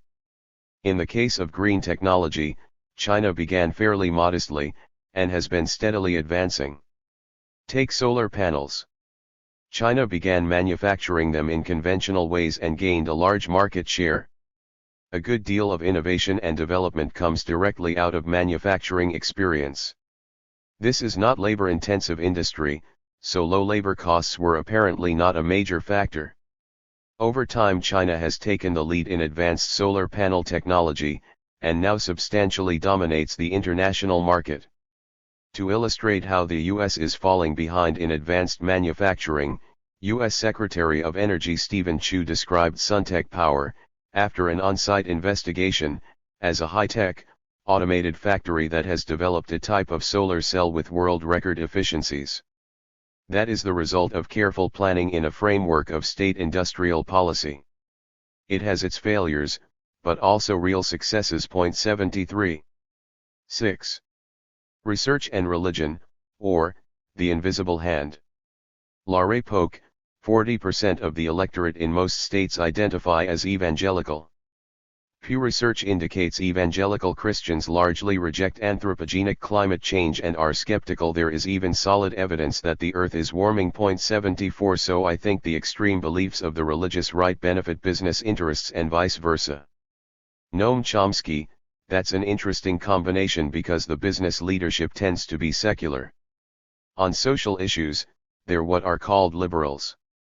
They're perfectly happy to mobilize and support, by what are world standards, extremist religious organizations as their sort of stormtroops, and they kind of have to do it. Take a look at recent American history. It's always been a very religious country, but until the past 30 years or so, there wasn't much political mobilization of the religious right. It took off pretty much in the 80s, and I think it's correlated with the fact that the Republicans, who were in the lead on this, began to take positions that are so hostile to interests of the public that they were going to lose any possible votes. They had to mobilize some kind of constituency, so they turned to what are called social issues. The CEO of a corporation doesn't care that much if there's a law against, say, abortion. Their stratum of society is going to get it anyway, whatever the laws are. They'll have everything they want. And if you have to throw some red meat to voters out there whose views you just think are ridiculous, then you do it. In a way, a most striking case is the environment. If you took a poll among CEOs of the major corporations that fund the Chamber of Commerce and so on, I suspect they would be just like faculty members at the university. Maybe they donate to the Sierra Club in their private lives, but not in their public roles. In their public roles, not only do they fund propaganda campaigns to undermine support for global warming, but they also support the political party which is mobilizing those efforts. 75 Quite an interesting split between an institutional role and what are probably private beliefs. In their institutional role they have a function, they must maximize short-term profit and market share. Their jobs and salaries depend upon it. And that institutional role is driving them toward what I suspect is a fairly conscious commitment to longer-term destruction. Do you think those aligned with the Republican Party are mostly funding doubt that climate scientists can be trusted? 76. Or anyone? In fact, if you look at polls now, it's incredible. Last time I looked at a poll on this, I think approval of Congress was in single digits, the presidency, all corrupt, and Obama is probably Antichrist anyway. The scientists, we can't trust them, pointy-headed liberals, banks, we don't like them, too big, but we're not going to do anything about it except fund them, and so on across the board. Trust in institutions is extremely low, and, unfortunately, that has some resonances rather similar to late Weimar Germany. Plenty of differences, but there are some similarities that are worth concern. And they can appeal to something quite objective. Take a look at post-Second World War history. The first 2 decades, the 50s and 60s, were periods of very substantial growth. In fact, the highest growth in the country's history and egalitarian growth. People were gaining things, they were getting somewhere, and they had hope for the future and expectations, etc. The 70s was a transition period. Since the 80s, for the majority of the population, life has just gotten relatively worse. Real wages and incomes have stagnated or declined, benefits, which were never very much, have declined, people have been getting by on working more hours per family, unsustainable debt and asset inflation bubbles, but they crash. So meanwhile, there's plenty of wealth around. If everything were impoverished, it wouldn't be so striking. You can read the front page of the New York Times and see it. A couple of weeks ago, they had an article on growing poverty in America, which is enormous, and another column on how luxury goods stores are marking up their prices because they can't sell them fast enough, might as well mark them up anyway. That's what the country's coming to look like, so people are angry and rightly angry. And nothing is being done about it except to make it worse. So it's a natural basis for preying on disillusionment and saying all institutions are rotten, get rid of all of them. The subtext being, you get rid of all of them, and we'll take control. Unfortunately, that's the actual content of the libertarian conception. Whatever the people may believe, they're effectively calling for corporate tyranny. In The Protestant Ethic and the Spirit of Capitalism, Max Weber wrote, absolute and conscious ruthlessness in acquisition has often stood in the closest connection with the strictest conformity to tradition. 77 Are there any parallels between Weber's observations in 1904 and present conditions? Depends what tradition one is thinking of. In the early days of the American Industrial Revolution, working people bitterly condemned the industrial system into which they were being driven as an assault on their fundamental values. They particularly condemned what they called the new spirit of the age, gain wealth forgetting all but self, that is, the doctrine of absolute and conscious ruthlessness in acquisition. 78 The same was true of the people of England who resisted the enclosure movement and tried to preserve the commons, which were to be the common property and source of sustenance for all, and to be cared for by all, also one of the core features of Magna Carta, long forgotten. 79 There are innumerable other examples illustrating the radical attack on tradition by the doctrines of ruthlessness in acquisition. I think Weber would have agreed. Rick Santorum accused Obama of practicing phony theology related to radical environmentalists who have a worldview that elevates the earth above man.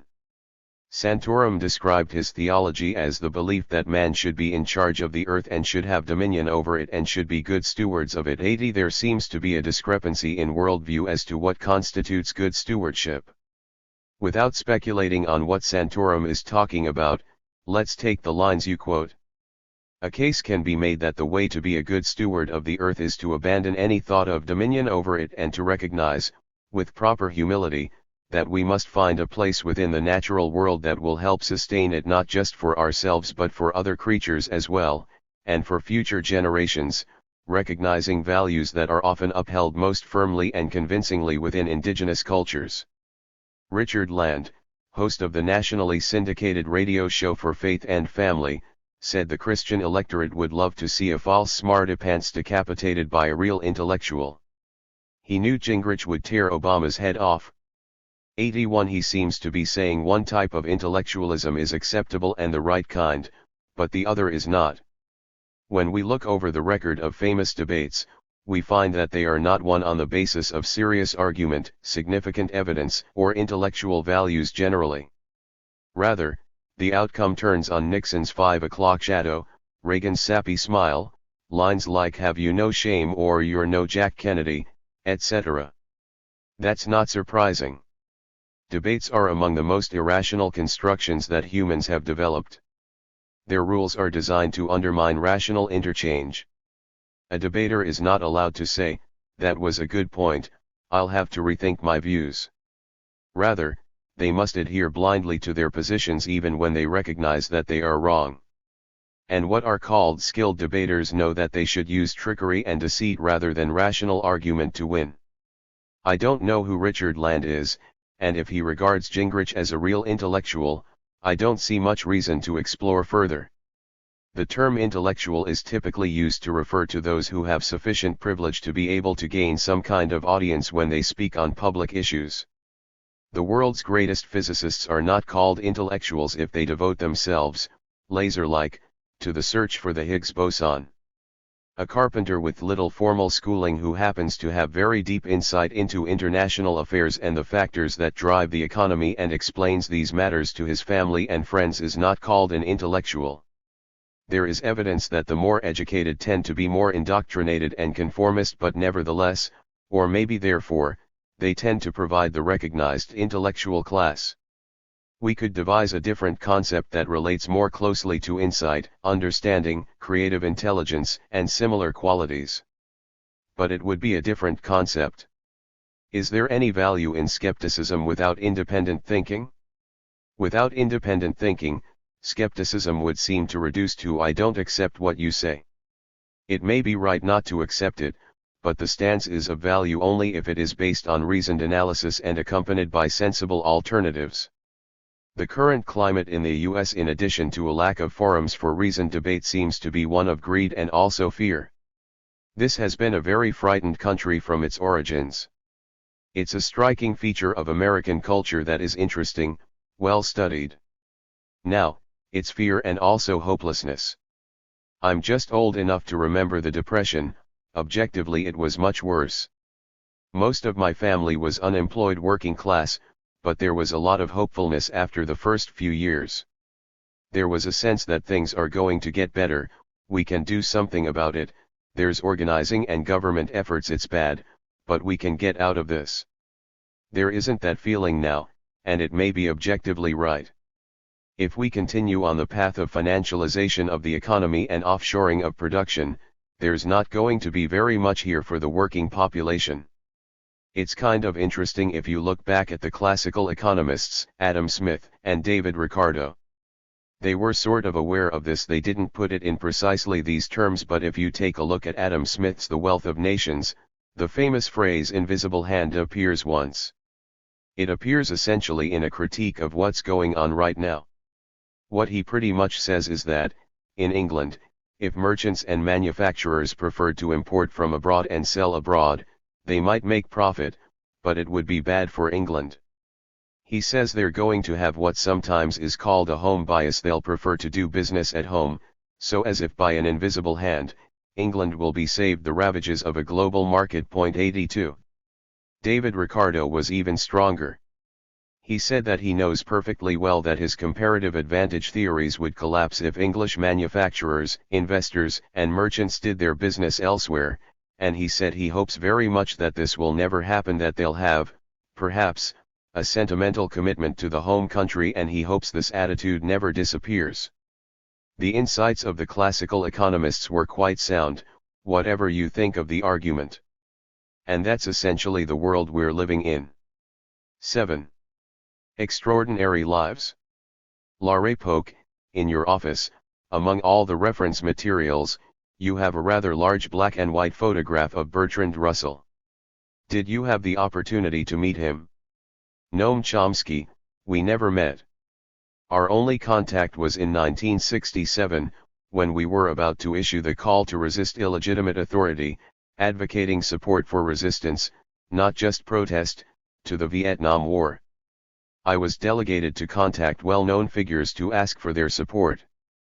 The first person I wrote to was Russell, who answered immediately, agreeing to sign the statement. How much impact do you think Russell's non-proliferation work has had? 83. It did not have as much of an impact as it should have. Russell was vilified in the US. There's a good account in the book Bertrand Russell's America. 84. Einstein, who often expressed similar views, was generally treated as a nice man who ought to go back to his study in Princeton. Nevertheless, it doubtless had some impact within those circles, then quite narrow, that were seeking to end the severe and immediate threat of nuclear weapons. In later years, that movement grew considerably, becoming a very powerful popular movement by the 1980s, probably a major factor in inducing Reagan to introduce his Star Wars fantasies so as to ward off protest. There's good work on this by Lawrence Whitner. 85. Another scientist comes to mind, Linus Pauling, also a signatory to the Russell-Einstein Manifesto. I think you've mentioned having a great amount of respect for Pauling. Pauling was a great scientist, but also a very dedicated and effective peace advocate. It was in the latter connection that I met him several times, on panels concerned with issues of war, aggression, and nuclear threats. Also along these lines, you've mentioned Peggy Duff and her work with the Campaign for Nuclear Disarmament. 86. Peggy Duff was a remarkable woman. In the late 1940s, she was active in trying to end Britain's shameful treatment of POWs after the war's end. She then became a leading figure in the CND, and soon went on to become the driving force in organizing the international movement of opposition to the Vietnam War, and also other crucial matters, such as the brutal denial of elementary rights to Palestinians.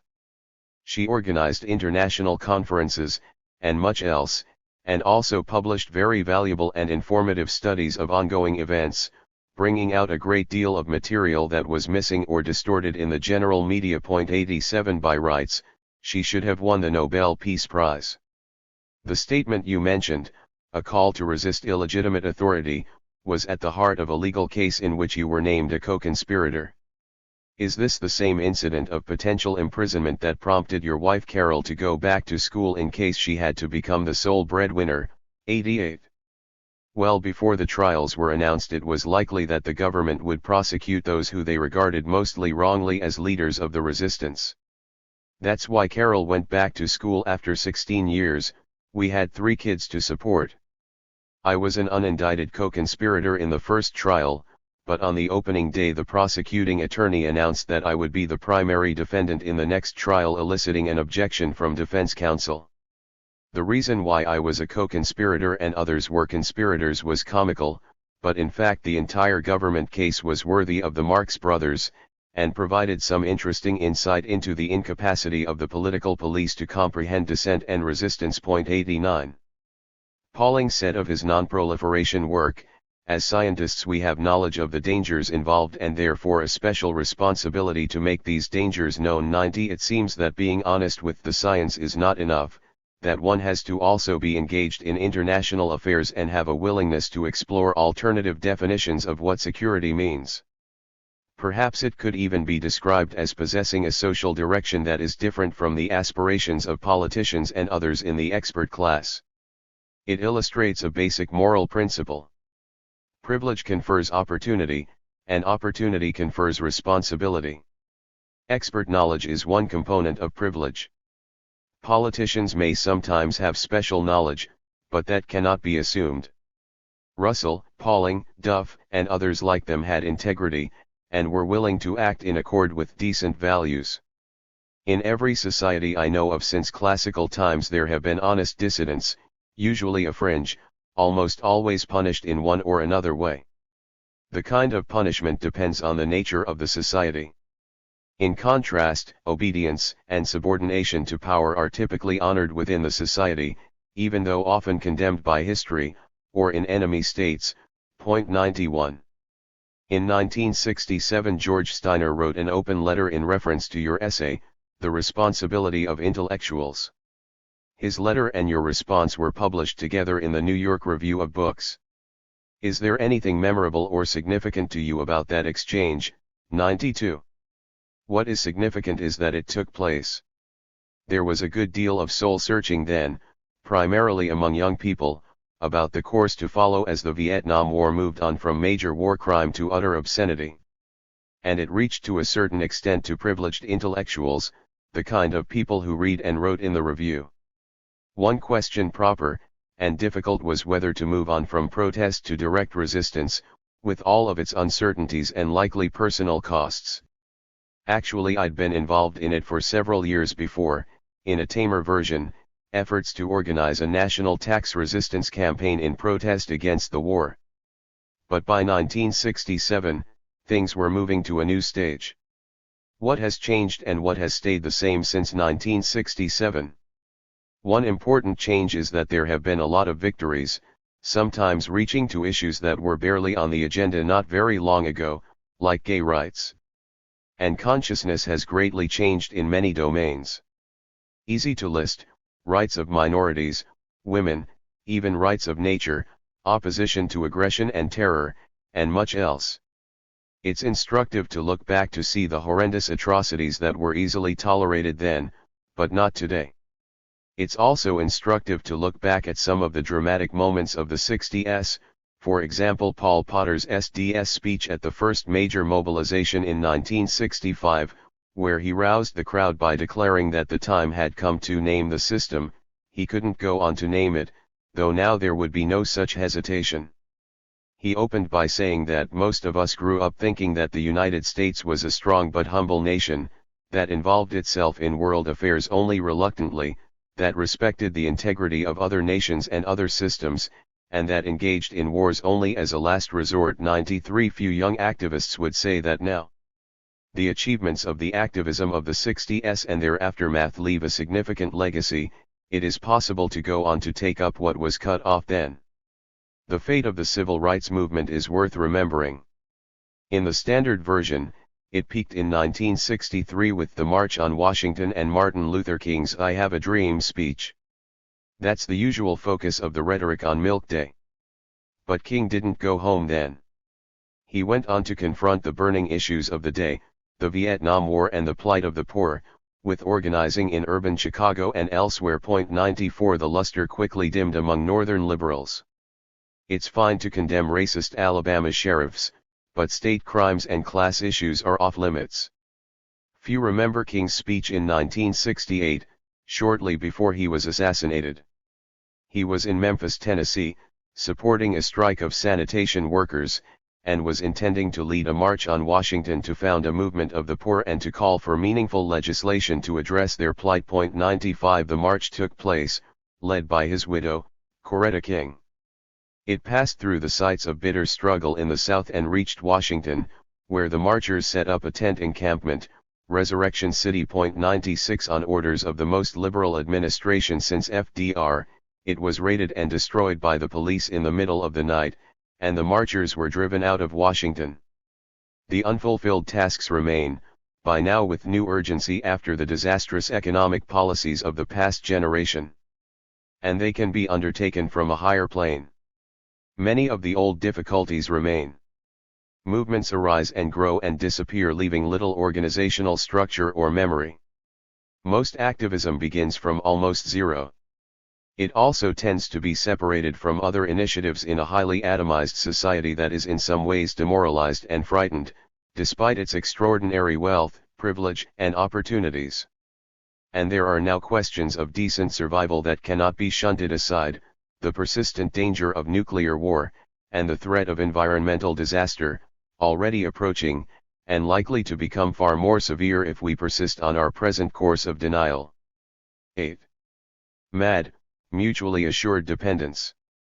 Laray Polk, Kumi Naidu, the International Executive Director of Greenpeace, has been criticized for bringing a social agenda, not unlike King's, to the cause of environmental issues. Naidu has said in response to his critics, "Ever since I came into this job, I've been accused of selling out, but I genuinely, passionately feel that the struggle to end global poverty and the struggle to avoid catastrophic climate change are two sides of the same coin. Traditional Western-led environmentalism has failed to make the right connections between environmental, social, and economic justice. I came to the environmental movement because the poor are paying the first and most brutal impacts of climate change." 97. Noam Chomsky, I presume that serious environmentalists would agree that saving whales does not get at the root of the problem, and that occupying oil rigs is at best a tactic undertaken to direct attention to deeper causes. On Naidu, his approach seems to me fully justified, in other respects too. The poor who are, as usual, the victims suffering the most have also often been in the forefront of addressing the root problems. One striking example is the People's Summit in Bolivia, with its call for a universal declaration on the rights of Mother Earth, an appeal voiced by indigenous people worldwide and a challenge to the predatory and lemming-like pursuit of short-term gain by the rich. 98. Looking at Bolivia's ecology, it makes sense why they would have the most robust protections for nature. Their glaciers are melting, and they're losing the ability to predict natural cycles of water distribution necessary for maintaining food crops. Those are conditions not unique to Bolivia or Andean glaciers, yet they're prepared to act. 99. What aspects of cultural practice prepare some communities for addressing ecological realities head-on? Conversely, what aspects of cultural practice impair and perhaps immunize other communities to ecological realities? Looking at the ecology of the rich societies, the US for example, it also makes sense to move toward robust protections for nature. These past few months provide many warnings. 100. There are many differences between Bolivia, the poorest country in South America, and the US, which by rights should be the richest country in world history, thanks to its unparalleled advantages. One difference is that the major political force within Bolivia is the indigenous majority. Not only in Bolivia, but worldwide, indigenous communities, First Nations, Aboriginal, tribal, whatever they call themselves, have been in the forefront of recognizing that if there is to be a hope of decent survival, we must learn to organize our societies and lives so that care for the commons, the common possessions of all of us, must become a very high priority, as it has been in traditional societies, quite often. The West too. It's rarely recognized that Magna Carta not only laid the basis for what became over centuries formal protection for civil and human rights, but also stressed the preservation of the commons from autocratic destruction and privatization. The Charter of the Forests, one of the two components of Magna Carta. 101. In contrast, the US is a business-run society, to an extent beyond any other in the developed world. Enormous power lies in the hands of a highly class-conscious business elite, who, in Adam Smith's words, are the principal architects of policy and make sure that their own interests are most peculiarly attended to, no matter how grievous the effects on others, including the people of their own society and their colonies, Smith's concern, and future generations, which must be our concern. In the contemporary United States there has been an increasing growth in the power of the ideology of short-term gains, whatever the consequences. The US business classes have been admirably forthright in announcing publicly their intention of running huge propaganda campaigns to convince the public to ignore the ongoing destruction of the environment, by now quite hard to miss even for the most blind. And these campaigns have had some effect on public opinion, as polls show. 102. As for what immunize the culture to ecological realities, In the US, it is useful to read the public pronouncements of the Chamber of Commerce, the main business lobby, the American Petroleum Institute, and other core components of the dominant business classes. Of course, that requires the contributions of the information and political systems, largely willing to line up in the same parade with only occasional hesitation. During the tar sands action in Washington, a spokesperson for the American Petroleum Institute told the press, "The protesters are really protesting jobs.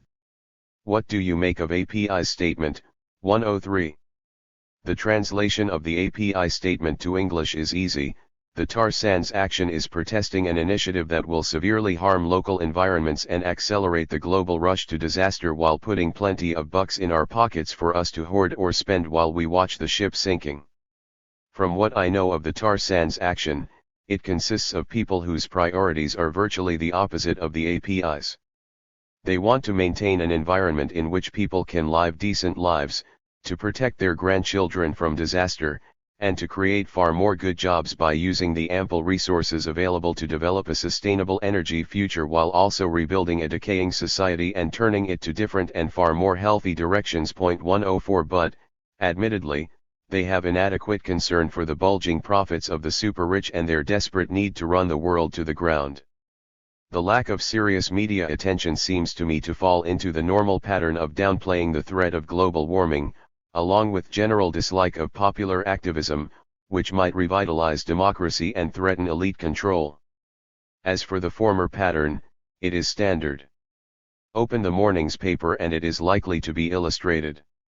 Today, August 17, 2012, for example, the press reports increasing reliance on Saudi oil, welcoming their increased production in response to U.S. demands, but warning of a problem: dependence on foreign sources.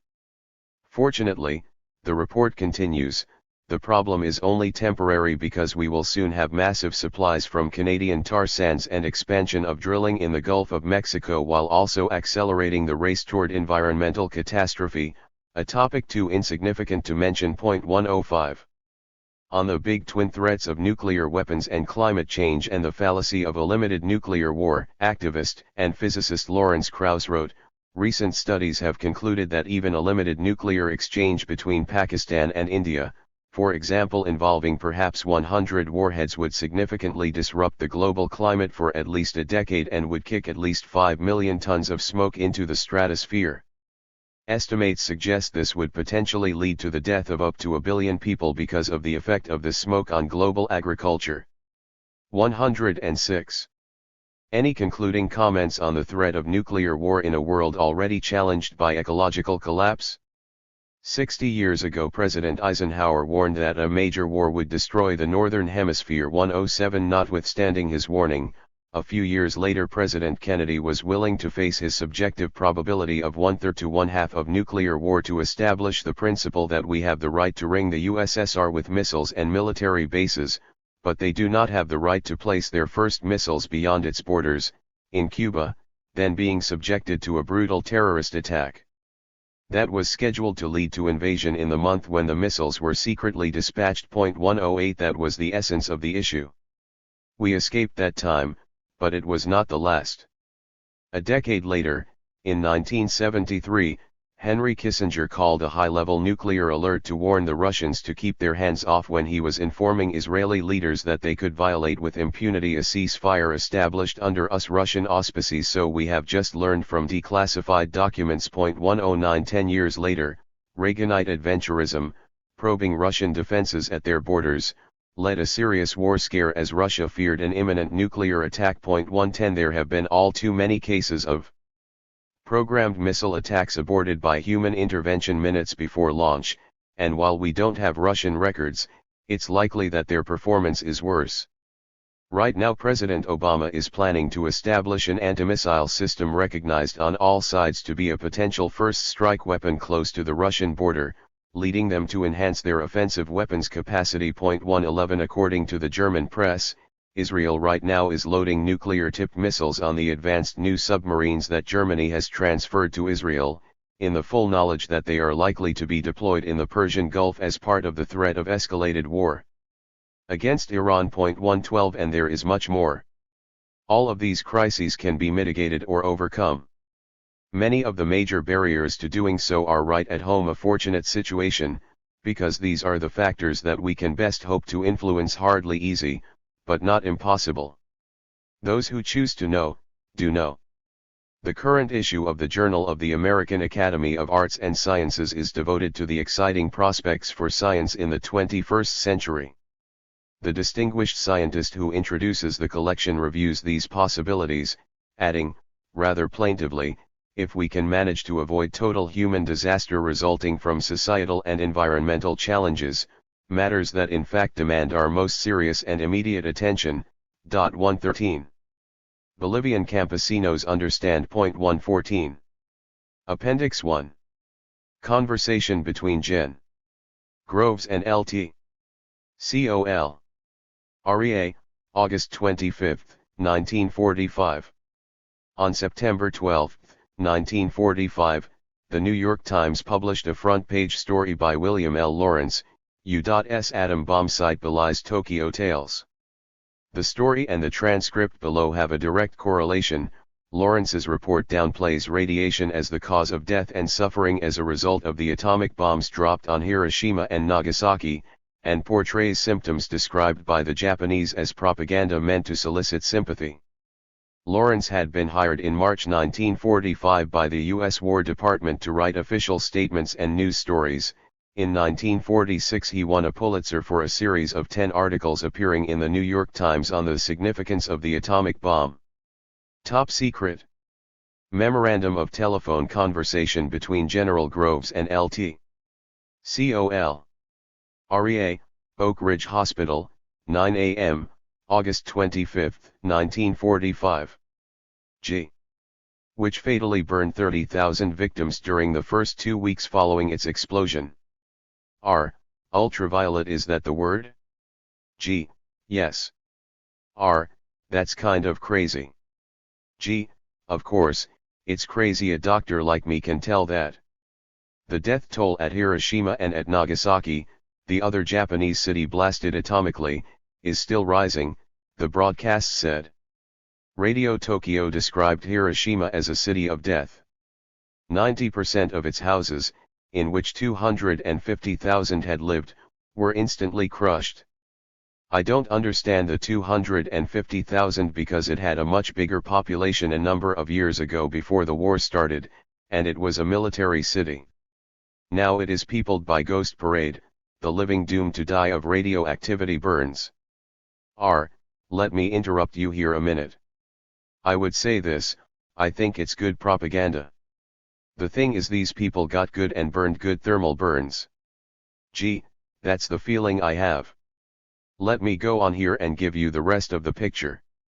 So painful are these injuries that sufferers plead, please kill me, the broadcast said.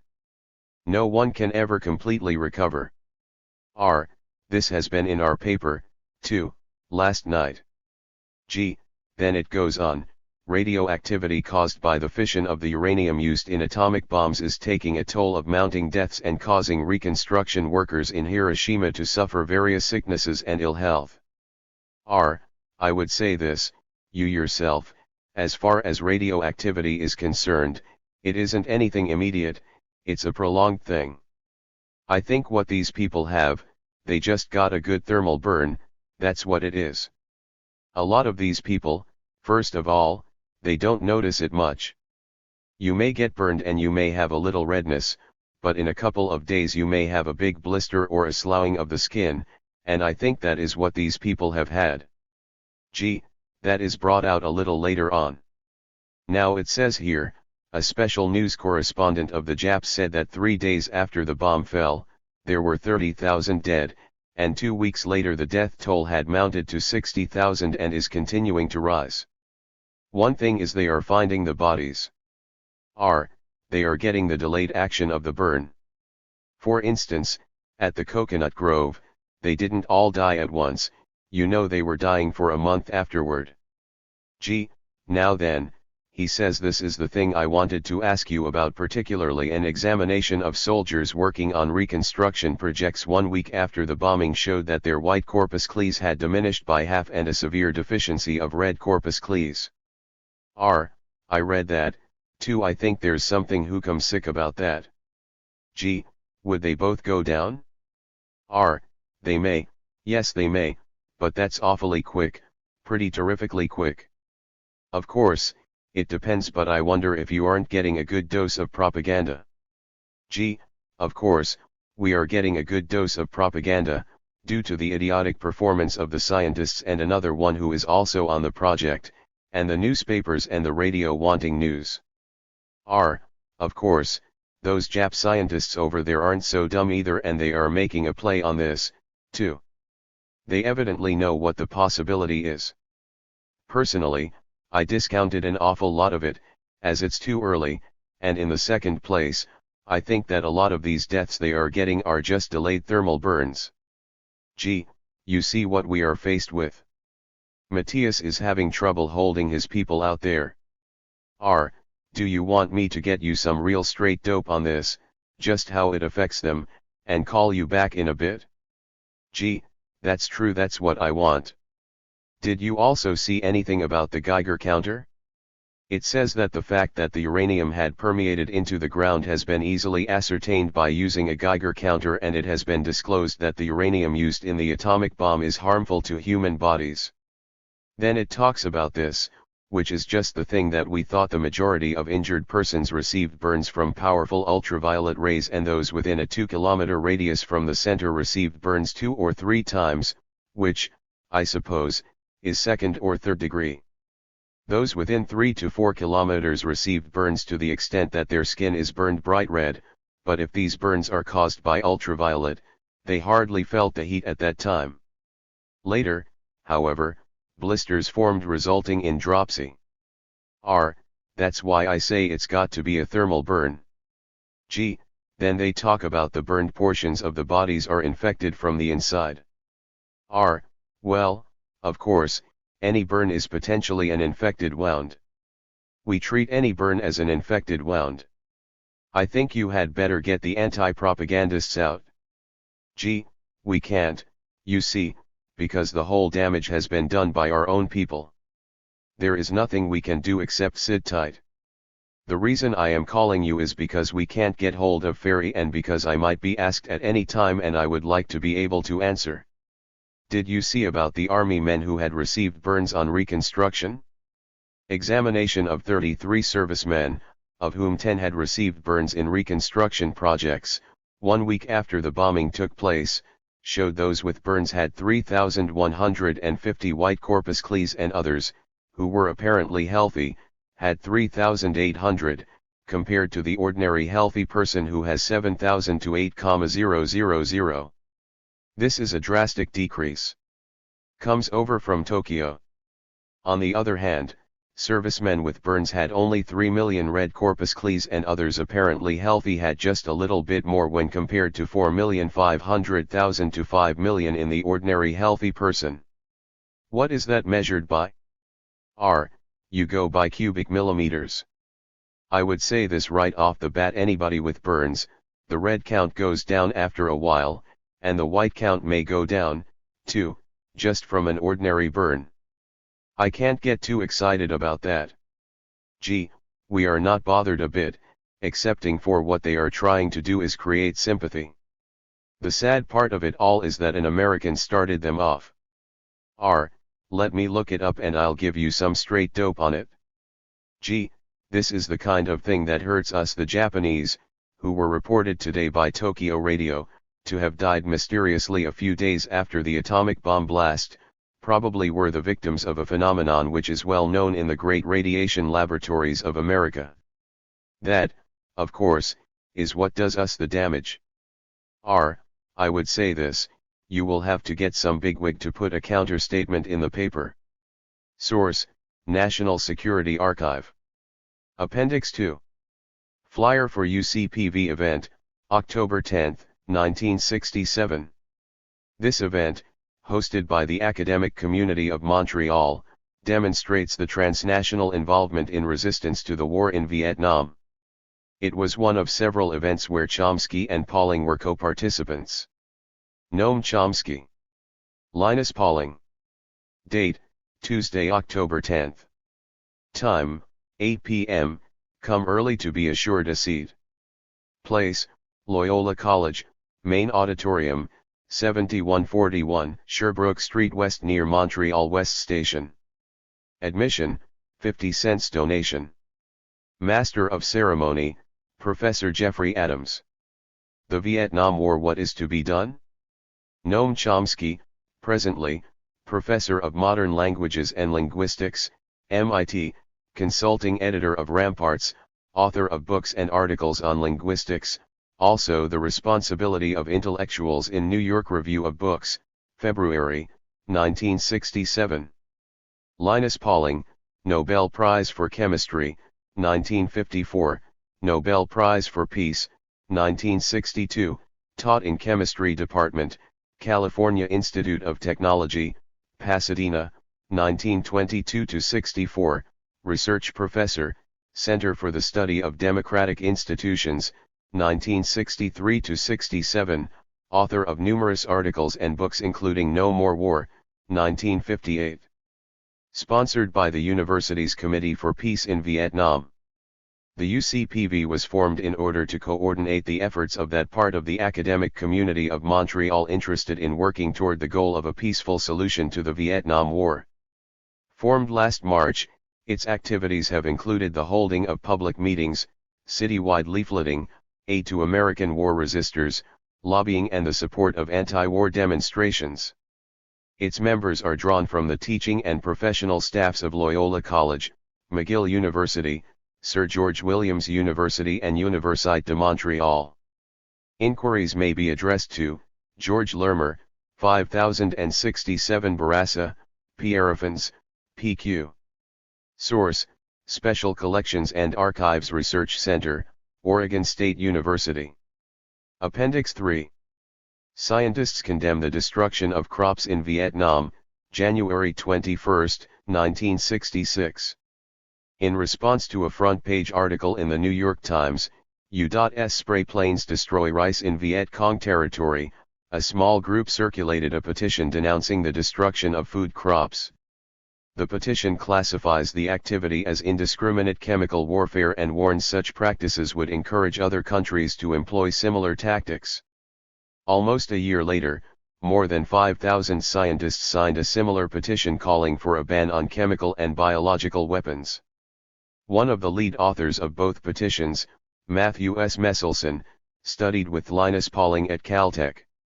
The use of crop-destroying chemicals by American forces in Vietnam was condemned this week in a statement by 29 scientists and physicians from Harvard, MIT, and several nearby institutions.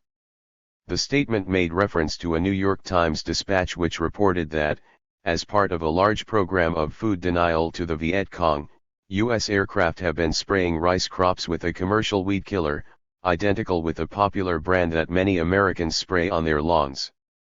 The Times report added that it is not poisonous, and officials say that any food that survives its deadening touch will not be toxic or unpalatable. The areas involved, according to the report, cover only a small fraction 50,000 to 70,000 acres of the more than 8 million acres of cultivated land in South Vietnam. The program was reported aimed only at relatively small areas of major military importance where the guerrillas grow their own food or where the population is willingly committed to their cause. Experience has shown, the Times stated, that when the chemical is applied during the growing season, before rice and other food plants are ripe, it will destroy 60 to 90% of the crop. John Edsall, Harvard professor of biochemistry, served as spokesman for the protesting group. The statement follows. We emphatically condemn the use of chemical agents for the destruction of crops, by United States forces in Vietnam as recently reported in the New York Times of Tuesday, December 21, 1965. Even if it can be shown that chemicals are not toxic to man, such tactics are barbarous because they are indiscriminate. They represent an attack on the entire population of the region where the crops are destroyed, combatants and non-combatants alike. In the crisis of World War II, in which the direct threat to our country was far greater than any arising in Vietnam today, our government firmly resisted any proposals to employ chemical or biological warfare against our enemies. The fact that we are now resorting to such methods shows a shocking deterioration of our moral standards. These attacks are also abhorrent to the general standards of civilized mankind, and their use will earn us hatred throughout Asia and elsewhere. Such attacks serve moreover as a precedent for the use of similar but even more dangerous chemical agents against our allies and ourselves. Chemical warfare is cheap, small countries can practice it effectively against us and will probably do so if we lead the way. In the long run, the use of such weapons by the United States is thus a threat, not an asset, to our national security. We urge the President to proclaim publicly that the use of such chemical weapons by our armed forces is forbidden, and to oppose their use by the South Vietnamese or any of our allies. The signers of the statement were as follows: Harvard, John Edsall, Bernard Davis, Keith R. Porter, George Gaylord Simpson, Matthew S. Messelson, George Wald, Stephen Kuffler, Malin B. Hoagland, Eugene P. Kennedy, David H. Hubel, Warren Gold, Sanford Gifford, Peter Reich, Robert Goldwyn, Jack Clark, and Bernard Lone. Massachusetts General Hospital, Victor W. Seidel, Stanley Cobb, and Herbert M. Kalkar. MIT, Alexander Rich, Patrick D. Wall, and Charles D. Coriel. Brandeis, Nathan O. Kaplan and William P. Jenks. Amherst, Henry T. Yost. Dartmouth, Peter H. von Hippel. Tufts, Charles E. Magrov. Also, Albert St. Georgi, Director of the Institute for Muscle Research, Woods Hole, and Hudson Hoagland, Director of the Worcester Institute of Experimental Biology. Source: Science. Appendix 4. Nelson and Jane's Open Letter to Robert Conard, April 9, 1975. From 1946 to 1958, the U.S. nuclear weapons testing program conducted 67 nuclear detonations in the Marshall Islands. In 1956, Merrill Eisenbud, director of the AEC Health and Safety Laboratory, outlined the benefits of studying a Marshall Lace population inhabiting an environment known to be radioactively contaminated, and now that island is safe to live on but is by far the most contaminated place in the world, and it will be very interesting to go back and get good environmental data. While it is true that these people do not live, I would say, the way Westerners do, civilized people, it is nevertheless also true that these people are more like us than the mice. April 9, 1975. Rongelap Island, Micronesia. Dr. Robert Conard. Brookhaven National Laboratory. Upton, Long Island, New York, 11790. Dear Dr. Conard, I'm sorry I was not at home when you visited my island. Instead, I have spent the past few months traveling to Japan and Fiji learning about treatment of atomic bomb victims and about attempts to end the nuclear threat in the Pacific. Since leaving Rongelap on the peace ship Friday, I have learned a great deal and am writing to you to clarify some of my feelings regarding your continued use of us as research subjects. I realize now that your entire career is based on our illness. We are far more valuable to you than you are to us. You have never really cared about us as people, only as a group of guinea pigs for your government's bomb research effort. For me and for the other people on Rongelap, it is life which matters most. For you it is facts and figures. There is no question about your technical competence, but we often wonder about your humanity. We don't need you and your technological machinery. We want our life and our health. We want to be free. In all the years you've come to our island, you've never treated us as people. You've never sat down among us and really helped us honestly with our problems. You have told people that the worst is over, then Leco and Jane died. I don't know yet how many new cases you'll find during your current trip, but I am very worried that we will suffer again and again. I'll never forget how you told a newspaper reporter that it was our fault that Leco died because we wouldn't let you examine us in early 1972. You seem to forget that it is your country and the people you work for who murdered Leco. As a result of my trip, I've made some decisions that I want you to know about.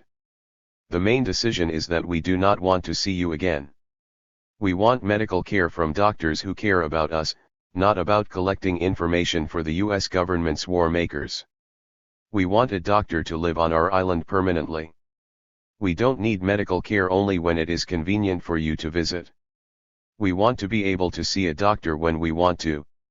America has been trying to Americanize us by flying flags and using cast-off textbooks. It's about time America gave us the kind of medical care it provides its own citizens. We've never really trusted you. So we're going to invite doctors from hospitals in Hiroshima to examine us in a caring way. We no longer want to be under American control. As a representative of the United States, you've convinced us that Americans are out to dominate others, not to help them. From now on, we will maintain our neutrality and independence from American power. There will be some changes made. Next time you try to visit, be prepared. Ever since 1972, when we first stood up to you, we've been aware of your motives. Now that we know that there are other people in the world who are willing to help us, we no longer want you to come to Rongelap. Sincerely, Nelson and Jane. Magistrate. N.A., S.C. C.C., Han. Gary Hart, U.S. Senate. Han. Philip Burton, U.S. House. Han. Kurt Waldheim, Secretary General, United Nations. Han. Adagi Belows, Congress of Micronesia. Source: Marshall Islands Document Collection, U.S. Department of Energy. Appendix 5. Marshall Lace Medical Records in hands of Jen Sukin, July 27, 1976. Robert Conard's dispatch below seems to validate Nelson and Jane's concern that interest in the medical affairs of the Marshall Lace people revolved around tightly controlled record-keeping. Most significantly, the letter discloses an alliance formed between those who were exposed to radiation through nuclear bombs and those exposed through nuclear weapons testing. July 27, 1976. Dr. James L. Liverman, Assistant Administrator for Environment and Safety, Division of Biological and Environmental Research, Energy Research and Development Administration, Washington, D.C. 20545. Dear Jim. On July 26, Mr. Murakami, reporter for the Japanese newspaper Asahi in Washington, D.C. called about a story he had received from Japan that some 66 of our Marshall Lace medical records had been copied and were in the hands of the leftist anti-A-bomb group, Gensuken, in Japan. It was his opinion that they would get a doctor or doctors to review them, presumably in criticism of our examinations, to be used at the anniversary meetings of the Hiroshima bomb next month. I asked how they had gotten the records, and he suggested that it may have happened in conjunction with the recent visit to Japan of the two Rongelap young men, though he also thought Japanese from that group may have visited the Marshall Islands. I told him we had nothing to hide, but were disturbed about the unethical nature of obtaining the records. I also said that the records in the Marshall Islands were not complete, but that we had much more extensive records on all individuals on our examination list at Brookhaven. I answered several questions for him concerning our findings and treatment of the Rongelap people and outlined our examination programs, annual surveys, semi-annual hematology checks and quarterly visits by our resident physician stationed at Kwajalein. He asked why Japanese were barred from visiting the islands. I told him the only incident I know of was the aborted visit of a Japanese medical team, mostly reporters, that had occurred in 1971 due to lack of proper credentials. I told him we had had Drs. Ishizaki and Ikumatori from Japan visit us on past surveys and suggested he contact them or the Radiation Effects Research Foundation if he wished to get bona fide Japanese medical opinions about our surveys. I am sending a copy of this letter to Dr. Laray Allen at the Radiation Effects Research Foundation and request that he let us know about any Japanese publicity which may pertain to this matter. Sincerely. Bob. Signed. Robert A. Conard, M.D. RAC, I'm. C.C., Dr. Laray R. Allen. Dr. Bond. Dr. Cronkite. Source: Marshall Islands Document Collection, U.S. Department of Energy. Appendix 6. Memorandum on Iraqi Use of Chemical Weapons, November 1, 1983. In October 1983, Iran began pressing for a UN investigation into Iraq's use of chemical weapons. U.S. cables from this time period indicate personnel knew about Iraq's almost daily use of CW against Iranians and Kurds, and sought to deal with the problem behind the scenes prior to an official address by the UN. The cable below states immediate intervention is needed in order to maintain credibility regarding U.S. policy to halt CW use whenever it occurs. United States Department of State. Washington, D.C. 20520. November 1, 1983. Information Memorandum. S/S. 2. The Secretary. From, P.M. Jonathan T. Howe. Subject, Iraqi use of chemical weapons. We have recently received additional information confirming Iraqi use of chemical weapons. We also know that Iraq has acquired a CW production capability, primarily from Western firms, including possibly a U.S. foreign subsidiary. In keeping with our policy of seeking to halt CW use wherever it occurs, we are considering the most effective means to halt Iraqi CW use, including, as a first step, a direct approach to Iraq. This would be consistent with the way we handled the initial CW use information from Southeast Asia and Afghanistan, i.e., private demarques to the Lao, Vietnamese, and Soviets. As you are aware, presently Iraq is at a disadvantage in its war of attrition with Iran. After a recent SIG meeting on the war, a discussion paper was sent to the White House for an NSC meeting, possibly Wednesday or Thursday this week, a section of which outlines a number of measures we might take to assist Iraq. At our suggestion, the issue of Iraqi CW use will be added to the agenda for this meeting. If the NSC decides measures are to be undertaken to assist Iraq, our best chance of influencing cessation of CW use may be in the context of informing Iraq of these measures. It is important, however, that we approach Iraq very soon in order to maintain the credibility of U.S. policy on CW, as well as to reduce or halt what now appears to be Iraq's almost daily use of CW. Drafted, PM/TMP, J. Leonard. November 1, 83, ph 632-4814. Wang #2485p. Clearances, PM/TMP, P. Martinez. PM/PR Beers. PM/RSAP Theros. Nia D.T. Schneider. P.A. Cantor. Nia/Arn, D.L. Mac. INR/PMA, D. Howells. Source, National Security Archive. Appendix 7. Open Letter to Africa, December 12, 2011. On December 7, 2011, during the UN Climate Change Conference in Durban, South Africa, Sen. James Inhofe of Oklahoma delivered a video message aimed at the international delegation. Today I'm happy to bring you the good news about the complete collapse of the global warming movement and the failure of the Kyoto process. For the past decade, I have been the leader in the United States Senate standing up against global warming alarmism. You should know that global warming skeptics everywhere wish we could be with you celebrating the final nail in the coffin on location in South Africa. Inhofe is the minority leader of the Environment and Public Works Committee. His top campaign contributors include Cook Industries, oil, chemicals and forest-derived products, Murray Energy, coal, Devon Energy, oil and gas, Contran Corporation, chemicals, metals and radioactive waste disposal, and Robeson International, lobbyists for defense, nuclear energy, GE, and IBM. U.S. Senator's statement at 17 Colombian pesos disappointed U.S. We are writing as U.S. citizens to express our grave disappointment about the views expressed by our government representatives at 17 Colombian pesos. On December 7, U.S. Senator James Inhofe delivered a video message to the Durban delegation which was ill-informed and mean-spirited. We, like many others in the U.S., accept the consensual science on climate change. It is happening and people are suffering from water shortages, the acidification of the oceans, and extreme weather events.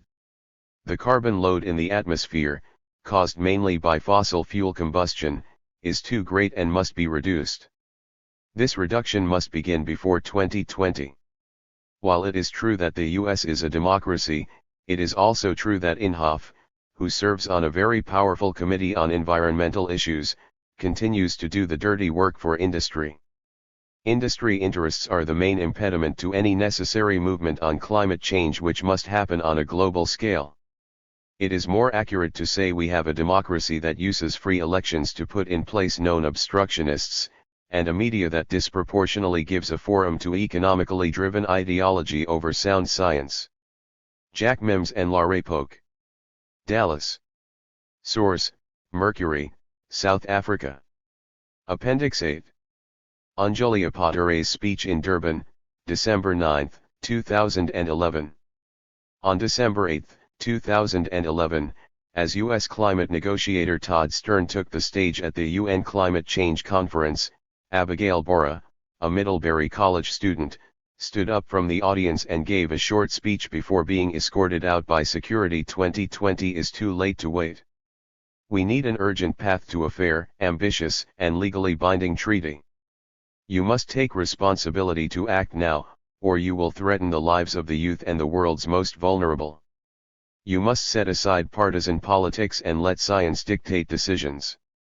The day after Bora's speech, another student, Anjali Appadurei, addressed the delegation from the podium. Both speeches were met with applause.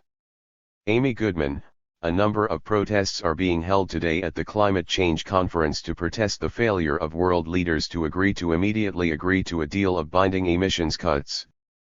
Earlier today, Anjali Appadurei, a student at the College of the Atlantic in Bar Harbor, Maine, addressed the conference on behalf of youth delegates.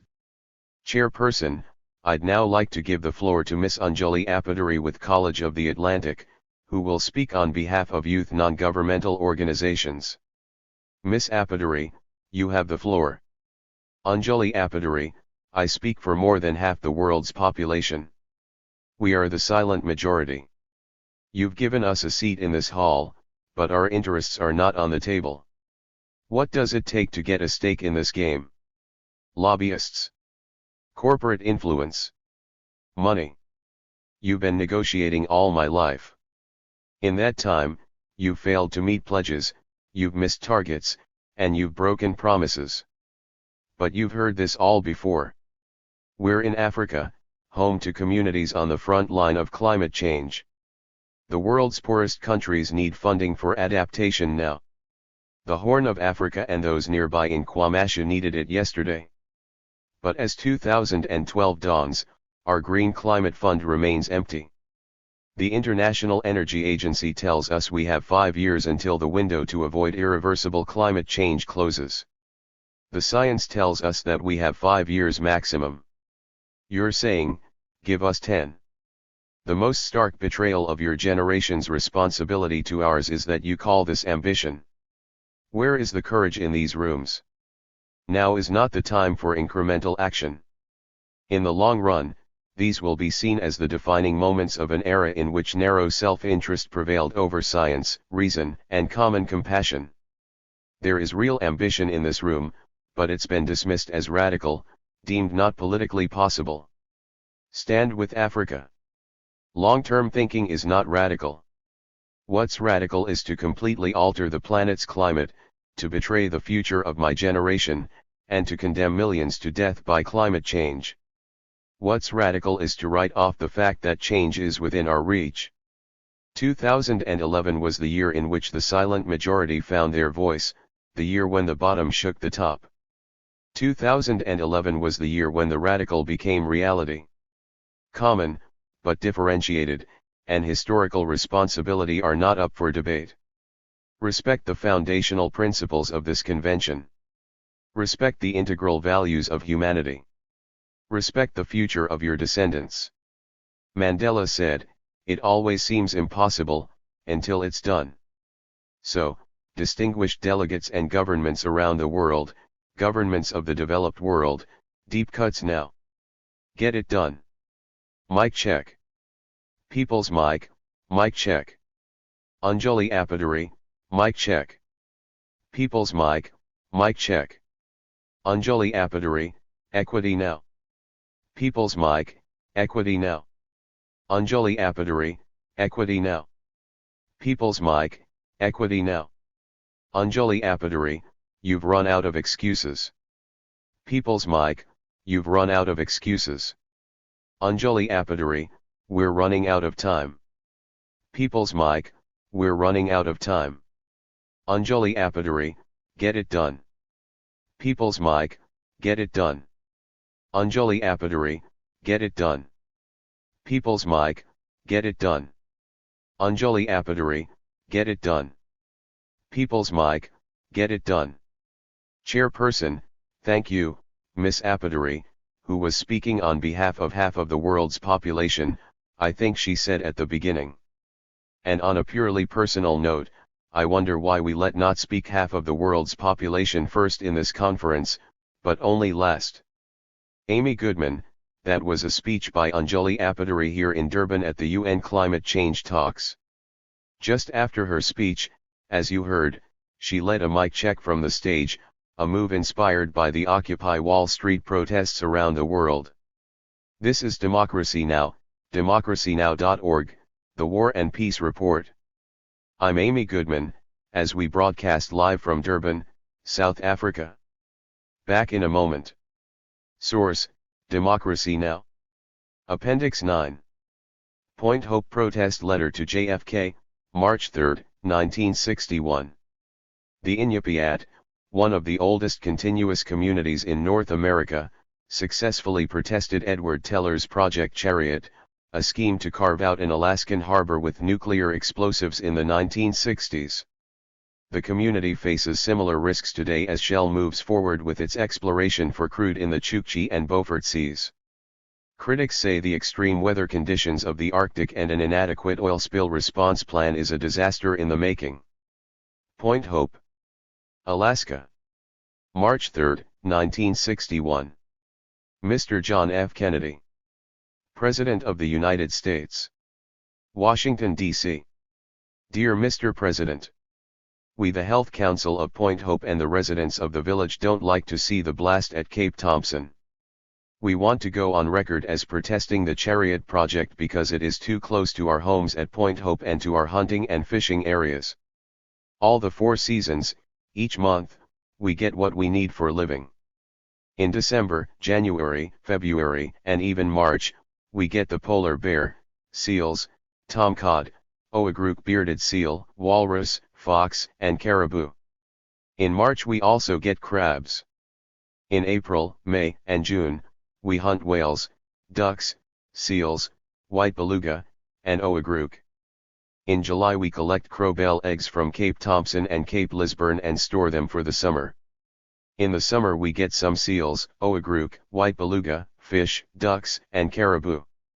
In the middle of September many of our village go up Cookpuck River to stay for the fishing and caribou hunting until the middle of November.